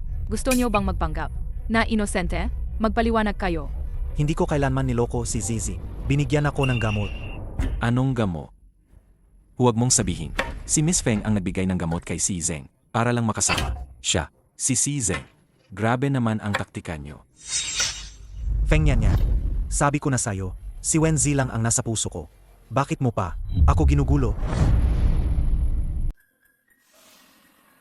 Zheng Xiao, ganyan ka pa ring walang hiya. Bumangon ka na. Ipahabas mo yung mga reporter na nandito. Hindi ba gusto mo na lang? Napakasalan kita? Sige, pakakasalan kita. Mula ngayon, hindi ka nakarapat dapat sa pagmamahal ko. Alam na ng buong bansa na natulog sa akin ang anak ng pamilyang Feng. Kung di ka magpapakasal sa akin, sino pang mayamang pamilya ang tatanggap sa'yo? Lumabas ka na, Miss Feng. Sinabi na ni MR Zeng, napapakasalan ka niya. Dinidinig ko na naman, noong nasa Nancheng ka, gusto mo lang makipaglaro sa mga lalaki. Laging may kadete sa iba-ibang lalaki. Makulit at maluwag ang ugali. Ang mga mayayaman sa Nancheng, wala nang hindi nakakaalam diyan. Search na lang, Miss Feng. Sobrang pagmamahal mo sa akin, kaya ganyan ka gumagawa. Bumangon ka na. Huwag ka na gumawa ng eksena. Kailangan mo pa ba akong makumbinsihin? Suwan, paano ka napunta dito? Hindi ko alam. Hindi ko alam kung anong nangyari. May tumawag sa akin, gamit ang cellphone mo. Sabi nila lasing ka raw, at sunduin kita sa room 342. Pagkapasok ko pa lang, nahimatay na ako. Zheng Xiao, Wen Yitsuan, nagustuhan niyo ba ang bigay kong regalo sa inyo? Dalawa toksyo. Miss Wen, magkasama kayo ng bayaw mo. Hindi mo ba ikinahihiya? Si Miss Wen. Hindi kaya.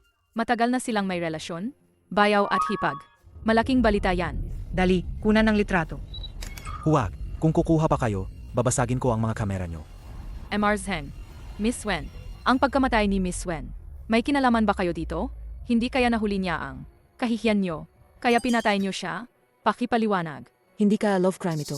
Nabalitaan ko rin na matapos mamatay si MR Wen, ang ari-arya ng pamilya Wen, nasa hawak na ni President Zheng ang lahat. Huwag kang magsalita ng ganyan. Walang kasalanan kami ni Suwan.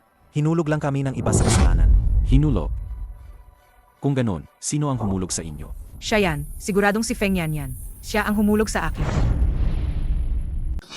Sino ang nagpatawag sa akin?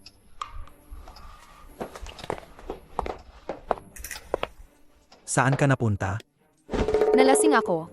Nagpapahinga sa katabing kwarto. Katabing kwarto. Bakit ka? Nandoon? Hindi ako nasa katabing kwarto. Nasa kwartong ito ba ako? Sinabi pa ni Miss Wen na hinulog ko siya. Paano ko siya hinulog? At tanggihan mo pa ba? Ikaw sigurong nagsabi sa server na kunin ang cellphone ni Kuya Xiao para tumawag sa akin at dalhin ako sa kwartong ito. Ang tunay na layunin ay sirain ang dangal ko. Galing mong gumawa ng kwento. Miss Wen, first class ang galing mo. Sayang naman kung hindi ka magiging scriptwriter. Paulit-ulit mong sinasabi na, sinira ko ang dangal mo. Bakit ko naman gugustuhin ang sirain ang dangal mo? May ebidensya ka ba? Feng Nianyan. Akala ko ba ikaw ay matuwid at mabait na babae? Hindi ko inakala na ganoon ka kasama. Action lang naman yan. May nagawa ba sa'yo si Tsuan Suan? Kaya gusto mo akong gamitin para sirain ang reputasyon niya? Ang sama naman ng Miss Feng na yan. Dahil lang sa pinahiyapan niya, sisirain na niya ang reputasyon ng isang babae. Ako, si Feng Yanyan, kailangan ko ba sirain ang reputasyon iba para makaganti? Mas mabuti, Miss Wen, ipaliwanag mo muna kung ano ang mga litratong ito.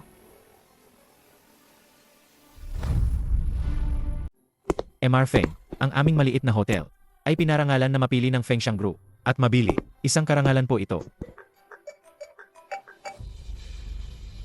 MR Feng, gaya ng inaasahan ninyo, ang inay ng ating ginang at ni Wenzi ay tugma. Ang ating ginang ay walang iba kundi si Wenzi, ang dating CEO ng Wen Group. Pusang gala. Hindi ko inakala na ikaw nga siya. Ito ba ang sinasabi ni Miss Wen na reputasyon? Diyos ko, Miss Wen, ang kapal ng mukha mo, ang kapatid mo, ay nawawala pa. Pero nakikipag-ugnayan ka na sa bayaw mo. Ibubunyag ko kayo. Ito para sa gwapo at maganda. Hindi ako. Umalis kayo. Lumayas kayo. Bilisan nyo, kunan nyo. Breaking news, bilis-bilis. Huwag kayong magvideo. Itigil na ang pagvideo. Zheng Xiao, Wen Yitsuan, itigil na ang pagvideo. Zheng Xiao, Wen Yitsuan, nagustuhan nyo ba ang malaking regalo ko? May nangyari ba sa loob? Boss Feng, sabi ng mga staff, si Zheng Xiao ay nasa sa birthday party ni Miss Feng. Inagbintangan na nahuli sa kwarto ni Miss Wen. Iayos ko yan agad. Boss Feng, habang nabiimbestigasyon sa asawa nyo, biglang nalaman namin, si Zheng Xiao ang fiant ng asawa nyo. Bilhin mo mula sa mga reporter ang video ng affair nila. Bilhin mo lahat. I-broadcast sa lahat ng malalaking screen sa Jiangcheng, paulit-ulit. Opo, boss. Para na ring surpresa sa asawa ko, bago mag-birthday. Nakapag-asawa na si MR Feng. Ang singsing sa kamay ko, hindi pa ba malina? Malinaw na, malinaw po. MR Feng, dito po kayo.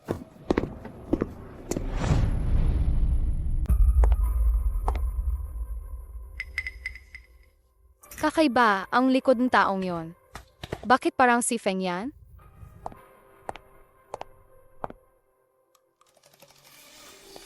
Narinig ko yung dumaan kasi ay si Boss Feng na bumili ng hotel natin.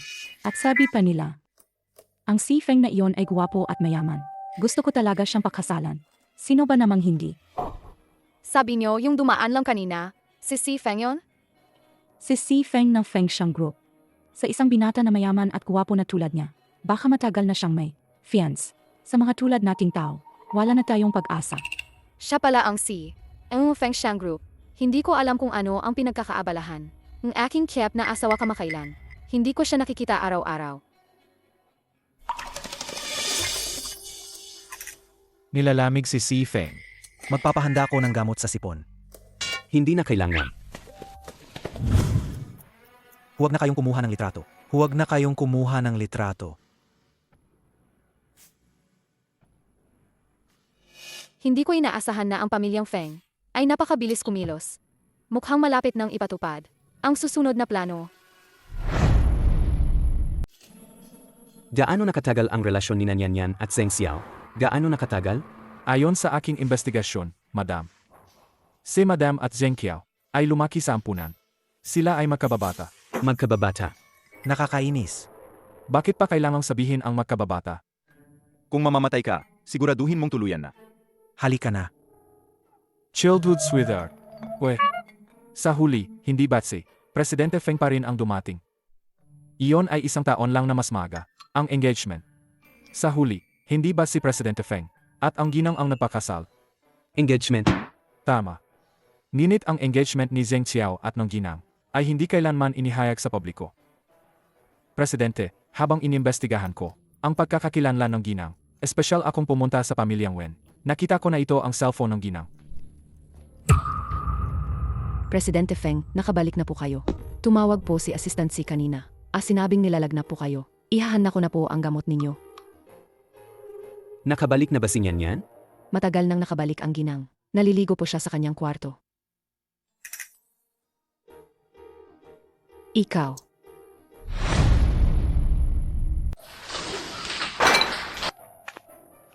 Yaya Wang, nagluluto ka bang masarap?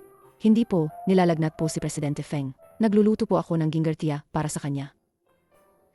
Nilalagnat si Feng yan? Yaya Wang, nilalagnat si asawa ko. Pupuntahan niyan yan si asawa ko. Sage.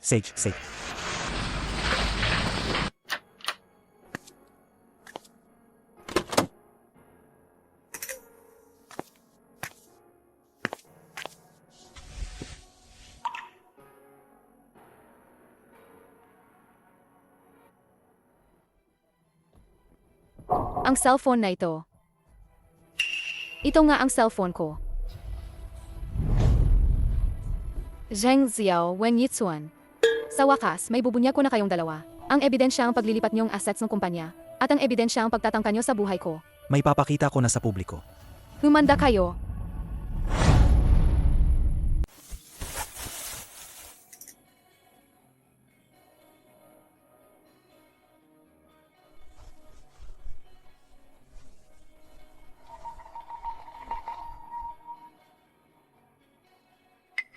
Inimbestigahan niya ako. Alam na ba niya ang tunay kong pagkatao noon pa?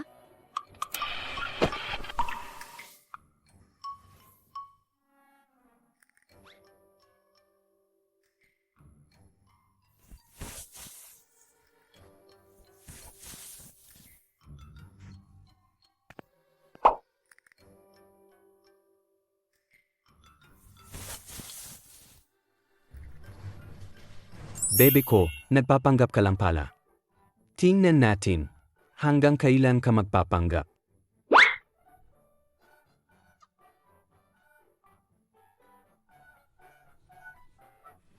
Magpadala ng tao para lihim na tulungan si Wenzi.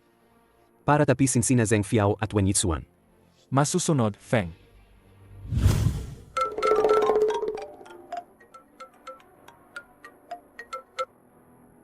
Hello, Manager Wen. Nakuha ko na ang cellphone ko.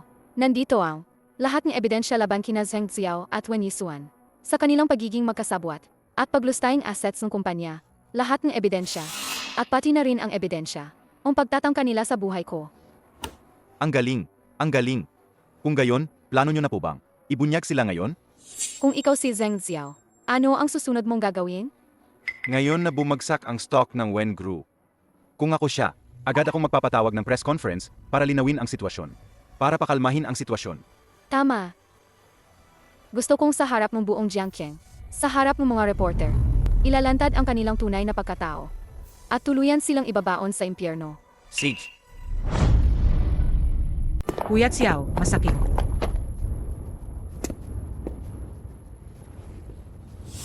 MR Zheng, gayon ang buong Jiangqiang ay alam na ang relasyon ninyo ni Miss Wen at ang stock ng Wen Group ay bumagsak na kung hindi pa rin maglalagay ang pondo. Hindi lang ang Wen Group ang ay deklara na bangkarote. Lahat ng personal na ari-arian na nakapangalan sa inyo ay ibablock din. Kasalanan mo lahat. Kayo mga babae, puro lang kayo. Panggulo sa mga plano ko. Kung hindi dahil sa'yo, si Feng Nianyan ay matagal nang nasa ilalim ng kapangyarihan ko. Nag-alala lang ako sa'yo, sino ba naman ang mag-aakala na ang magandang si Feng Yanyan ay magpaplano laban sa akin. Hindi ba't ikaw ang tanga? Malinaw na siya, ay naiinggit dahil nasa puso mo ako. Gusto niya akong sirain, para tuluyan akong iwan mo. Hindi ko inakala na ang magandang si Feng Nianyan ay mahal ako, mahal na mahal hanggang sa maging baliw sa inggit. MR Zheng, ano ang gagawin natin gayon? Ang opisyal na software ng kumpanya, puro masasamang komento sa ibaba. Anong gagawin ko? Siyempre, magsasagawa ako ng press conference para sabihin na ang lahat ng ito ay isang setup lang para sa akin. Sige, gagawin ko ng gayon.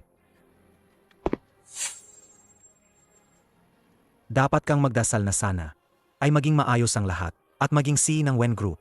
Kung hindi, ipapadala kita sa Africa.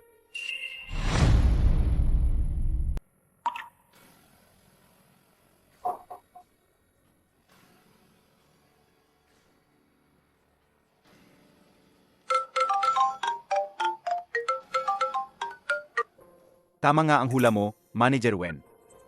Ayon sa impormasyon mula sa yaya ng pamilya Wen, magkakaroon ng press conference si Zheng Qiao ngayon. Magkakaroon si Zheng Qiao. Ang press conference para maglinaw. Para linawin ang relasyon niya kay Wen Yisuan? Ganun ba? Tama. Zheng Xiao, Wen Yisuan, paparating na. Ang kamalasan ninyo. Baby ko. Mahal ko. Baby ko. Huwag kang mag-alala. Anuman ang gawin mo. Buo ang suporta ko sa iyo. Dadalahin kita sa pinakamataas. Narinig ko kay Yawang na nagpipinta si baby ko ngayon. Gusto ni bebe ko ang pagpipinta. Pero bakit parang narinig ko kanina? Na parang may kausap si baby ko. Anong nangyari? Baby ko. May kinakausap akong magandang ete. Kawawa naman. Dugwan siya. Ang lit-lit pa, sinungaling na. Tara na. Kain na tayo.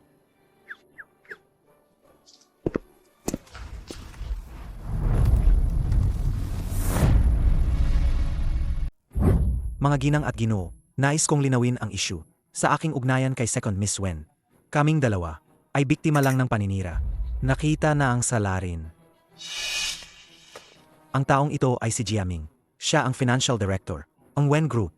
2 linggo na ang nakalipas dahil sa paglustay ng pondo. Tinanggal ko siya sa trabaho. Kaya ang ibig sabihin ni MR Zeng, nagtanim siya ng galit at plano niyang siraan. Si MR Zeng, tama. Tama. Sa birthday party ni Miss Feng, nilagyan niya ako ng gamot. Ginagamit niya ang cellphone ko para tawagan ang second miss ng pamilyang Wen at niyaya siya sa hotel.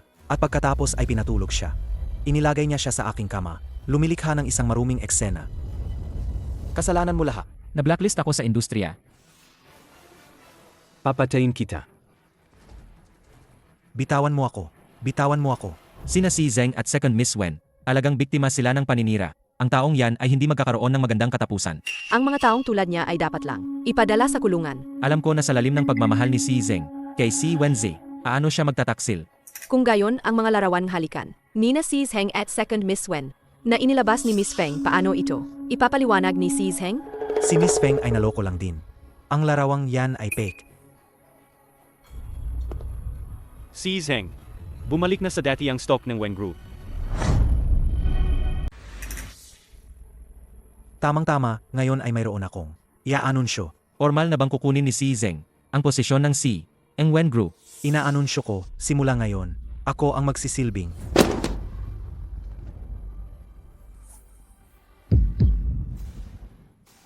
Ano yan? Nakakatakot naman. Kuya Xiao, bumalik na ba si Ed? patay na si Wenzi. Naintindihan mo ba?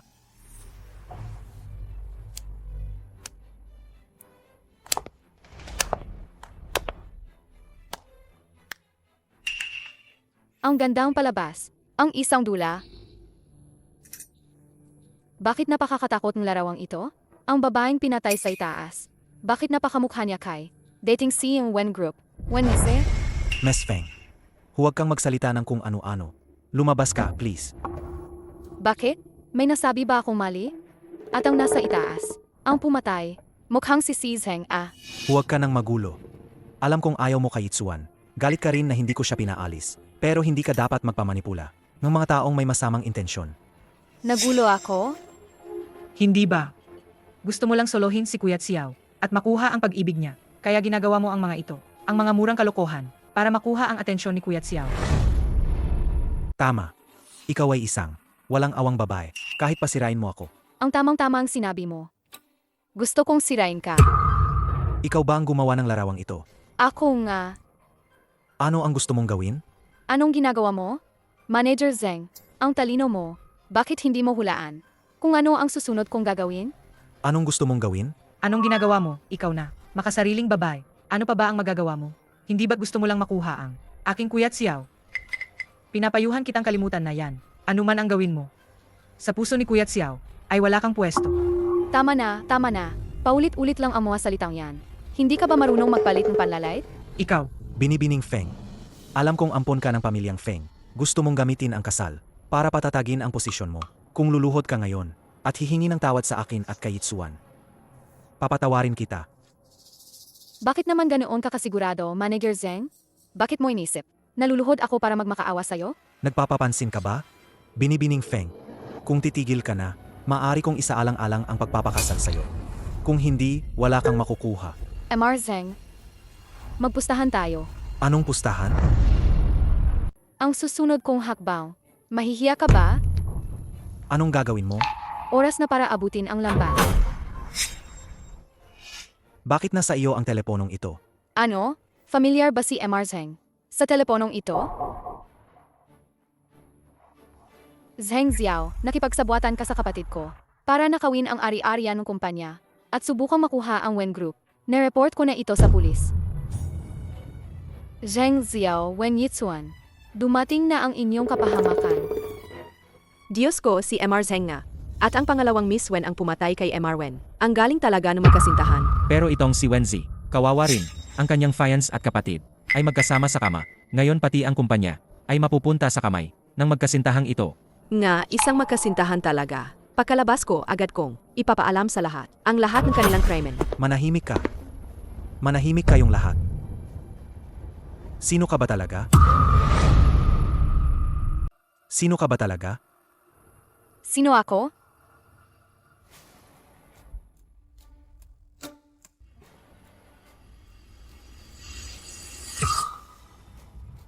Ako si Wenze.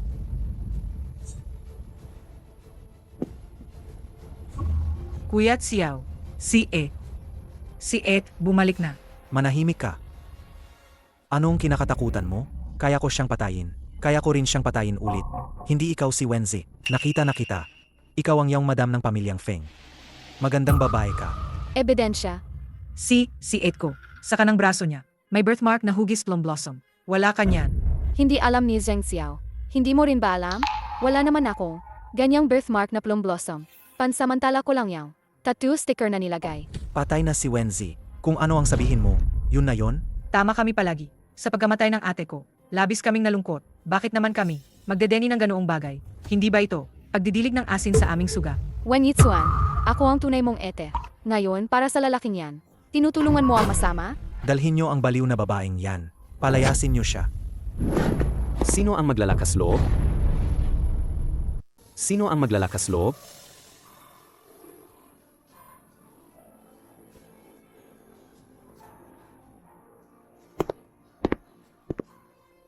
Bakit siya narito? Halika kayo, tingnan ninyo. Si Wenzi. Si Young Master Feng lang. Ang nakahanap ng mukhang kamukha ni Wenzi. Para lang kunin ang Wen Group. Ang pamilyang Feng, wala nang hiya, humanap ng isang baliw para magpanggap na henyo sa negosyo. Talagang nakakatawa si Wen Jie. Tama. Ang Ed ko. Hindi ko pa ba siya kilala? Ang babaeng ito, mayroon siyang delusional disorder. Araw-araw iniisip niya ang sarili niya na isang mayamang dalaga, kaya palagi siyang nakakapit sa aming pamilya. Kuya Xiao, Young Master Feng, pinapayuhan kita. Lumayo ka sa babaeng ito. Mag-ingat ka baka balang araw. Lagyan ka niya ng sungay. Ang babae ko, mas kilala mo pa ba siya kaysa sa akin? Ito ang ulat ng genetic match. Ang asawa ko at ni Wenzi. Ipinapakita ng ula. Ang DNA nilang dalawa ay perpektong tugma. Kahit ang mga litrato ay kayang pekehin. Lalo na ang mga dokumento. Maliban kung mabuksan mo, ang safe na naglalaman, ang jade pendant ng kapangyarihan ng Wen Group. Bakit? Natatakot ka ba?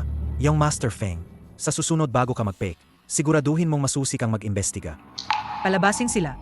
Itaboy niyo sila palabas. Ang press conference ng Wen Group ay hindi para sa kung sino-sino lang. Hindi basta-basta makakapasok dito. Paano kung mabuksan ko? Wenzi, dahil naghahanap ka ng kamatayan, pagbibigyan kita. Dalhin niyo rito ang safe. Nandito na ang safe. Kung ngayon ka, amin na isa kang impostor. Lumuhod ka sa akin. At kay Kuya Xiao at magbigay-pugay. Baka sakaling, pag-isipan kong palayain ka. Paano kung hindi ako umamin? Ikaw ay talagang matigas ang ulo. Kung hindi mo mabuksan, lumuhod ka at humingi ng tawad sa amin. Tapos gumapang ka palabas. Huwag mong sabihin na paano kung talagang mabuksan ko? Kayo pa ang maninikluhod sa kulungan.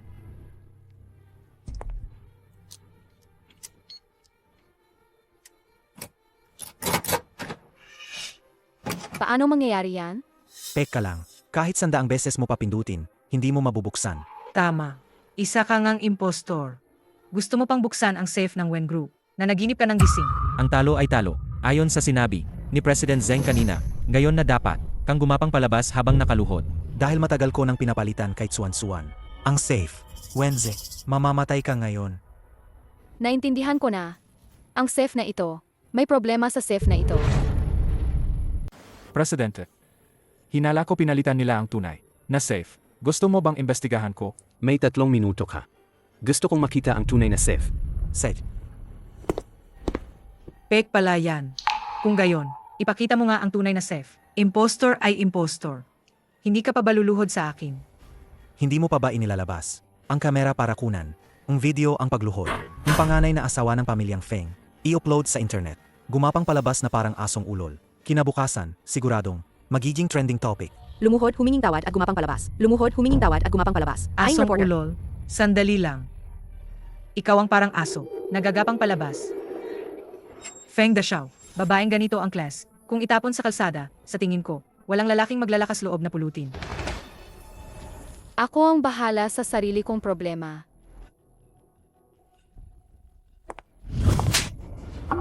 Ikaw na baliw na babae. Naglakas loob kang saktan ako. Sig, ngayon, papatayin na kita, para matapos na ang lahat. Ang totoong safe ay nasa kamay ko. Ginang,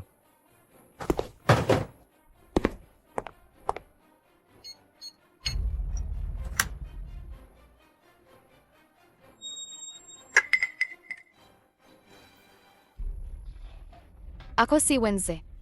Ang Wen Group. Totoo ba yan? Hindi ko alam. impossible. Talagang impossible. Niyan, tumawag na ako ng pulis. Paparating na sila. Kaya pala kayong dalawa, matagal nang may relasyon. Alam mo ba? Matagal na kaming nagkasama. Kaya pala gusto mo, ang basurang ayaw ko na. Tinuring niyo siyang kayamanan. Sino sa inyo si Zeng Qiao at Wen Yitsuan? Ete, nagkamali ako. Parang awa mo na, patawarin mo na ako. Mula nang ikaw at si Zheng Xiao, ako ay sinagasaan nyo. Patay na ang ete mo. Maraming masasamang bagay ang ginawa mo. Kailangan mo ring tanggapin ang parusang batas. Huwag. Bitawan niyo ako. Hindi.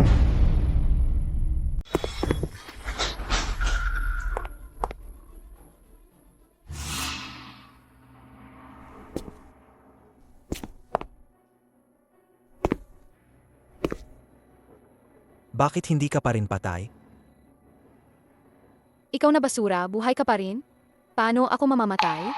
May dalawa akong pagpipilian para sa iyo. Alin man sa kulungan. Oh, Hindi. Wenze. Hindi ako maaring makulong. Wenzi, Hindi mo ba ako gustong pakasalan? Pakakasalan kita. Kung mapapatawad mo lang ako. kung gayon, lumuhod ka at magmakaawa sa akin. Pag-isipan ko. Sige ba?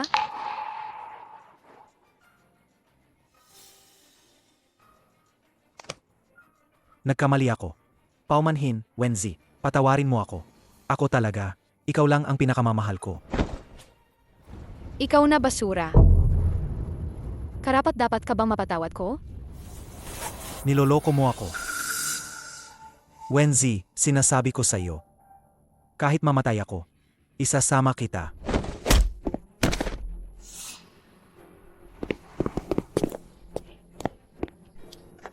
Wenzi, bitawan mo ako. Bitawan niyo ako. Kailan mo nalaman ang tunay kong pagkatao? matagal ko nang pinaghihinalaan. Kung gayon, bakit? Hindi mo ako binuking? Dahil gusto kong makapaghiganti ka ng walang pag-alinlangan. Mas masarap ang paghihiganti kung ikaw mismo ang gagawa.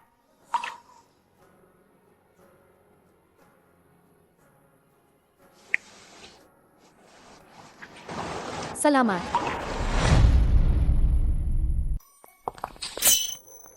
Madam, nakabalik na po kayo. Nasaan ang asawa ko?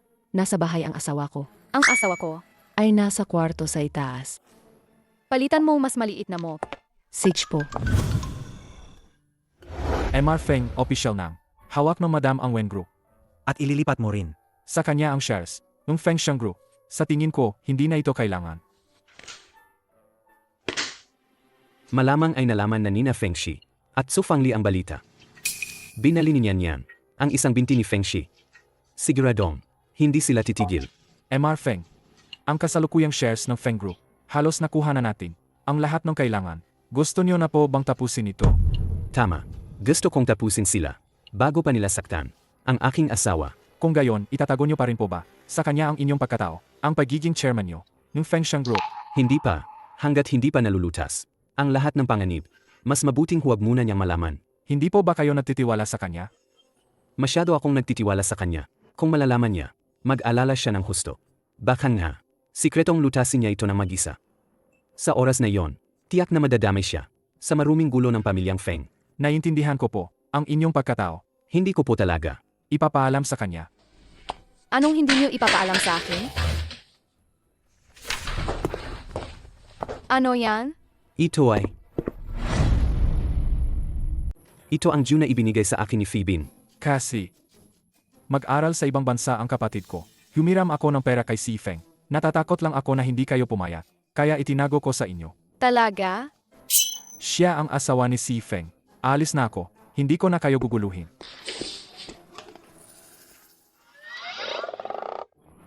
Kapatid niya?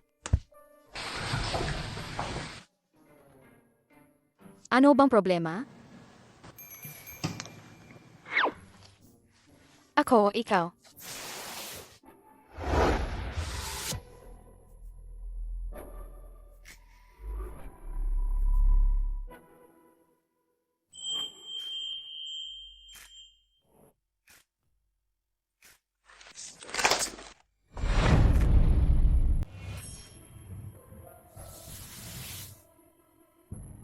Ako si Wenze. Ang Wen Group. Ikaw pala, Wenzi. Dahil sa'yo, naputol ang isang binti ko. Wenzi, humanda ka.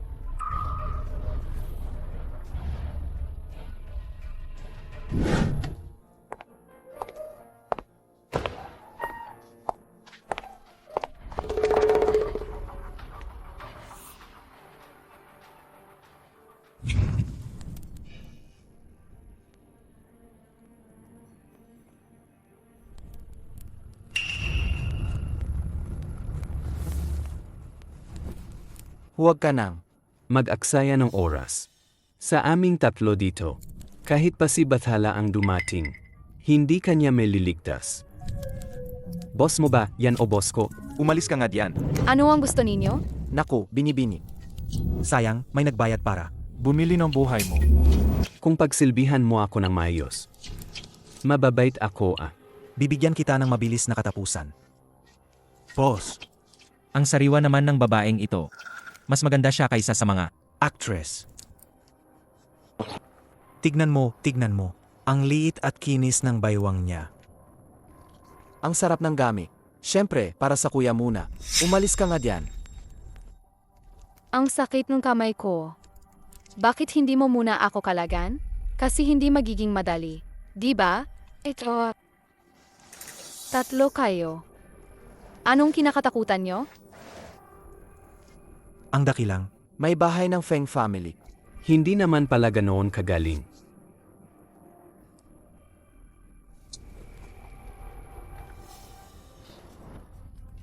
Bitawan mo ang kuya ko. Huwag kayong gagalaw. Huwag kayong lalapit. Kapag lumapit kayong isang hakbang, papatayin ko siya.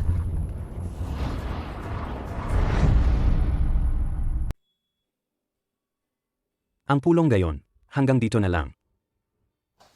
Boss, na-monitor ko ang lokasyon ni Madam.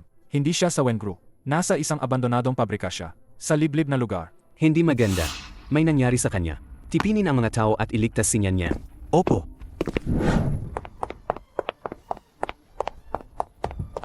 Tumigil ka. Babae, tumigil ka. Huwag kang tumakbo. Feng Yan. Patawad, huli na ako. Nian. Ayusin mo sila. Sila lahat.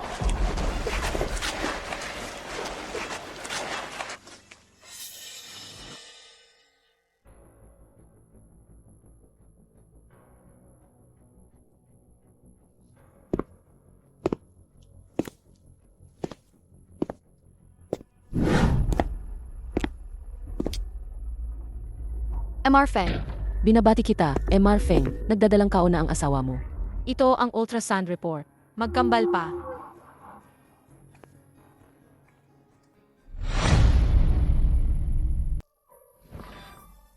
May anak siya at akin.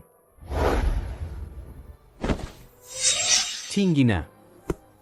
MR Feng, sabi ng mga kidnapper. Ang pangalawang yung master ng Feng ang nagutos. Nasaktan ang ginang. Ang layunin ay para magiganti sa ginang. Baliin ang kanyang mga binti.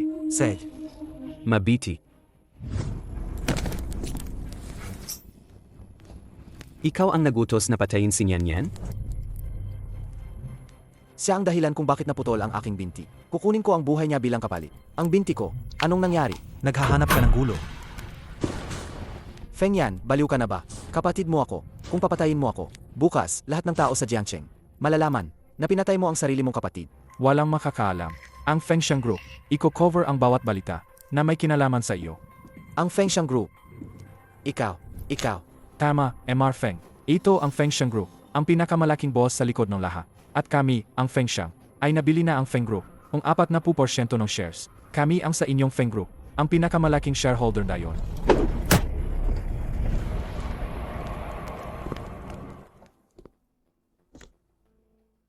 Feng Shi, makinig ka ng mabuti. Mulang gayon, hindi ka na miyembro ng pamilyang Feng.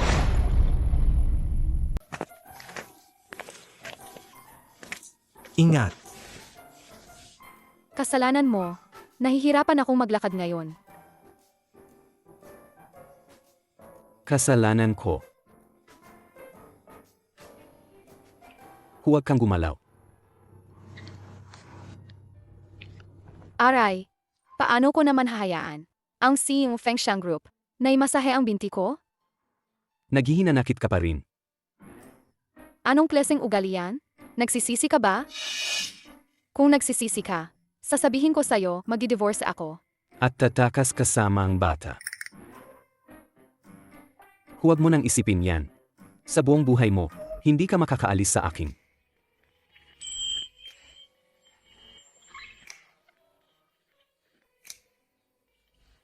Pinapatawad kita. Masahe mo na. Sana lahat ng babae ay makabangon mula sa kanilang kalungkutan at makahanap ng sarili nilang init. Nasasamahan sila habang buhay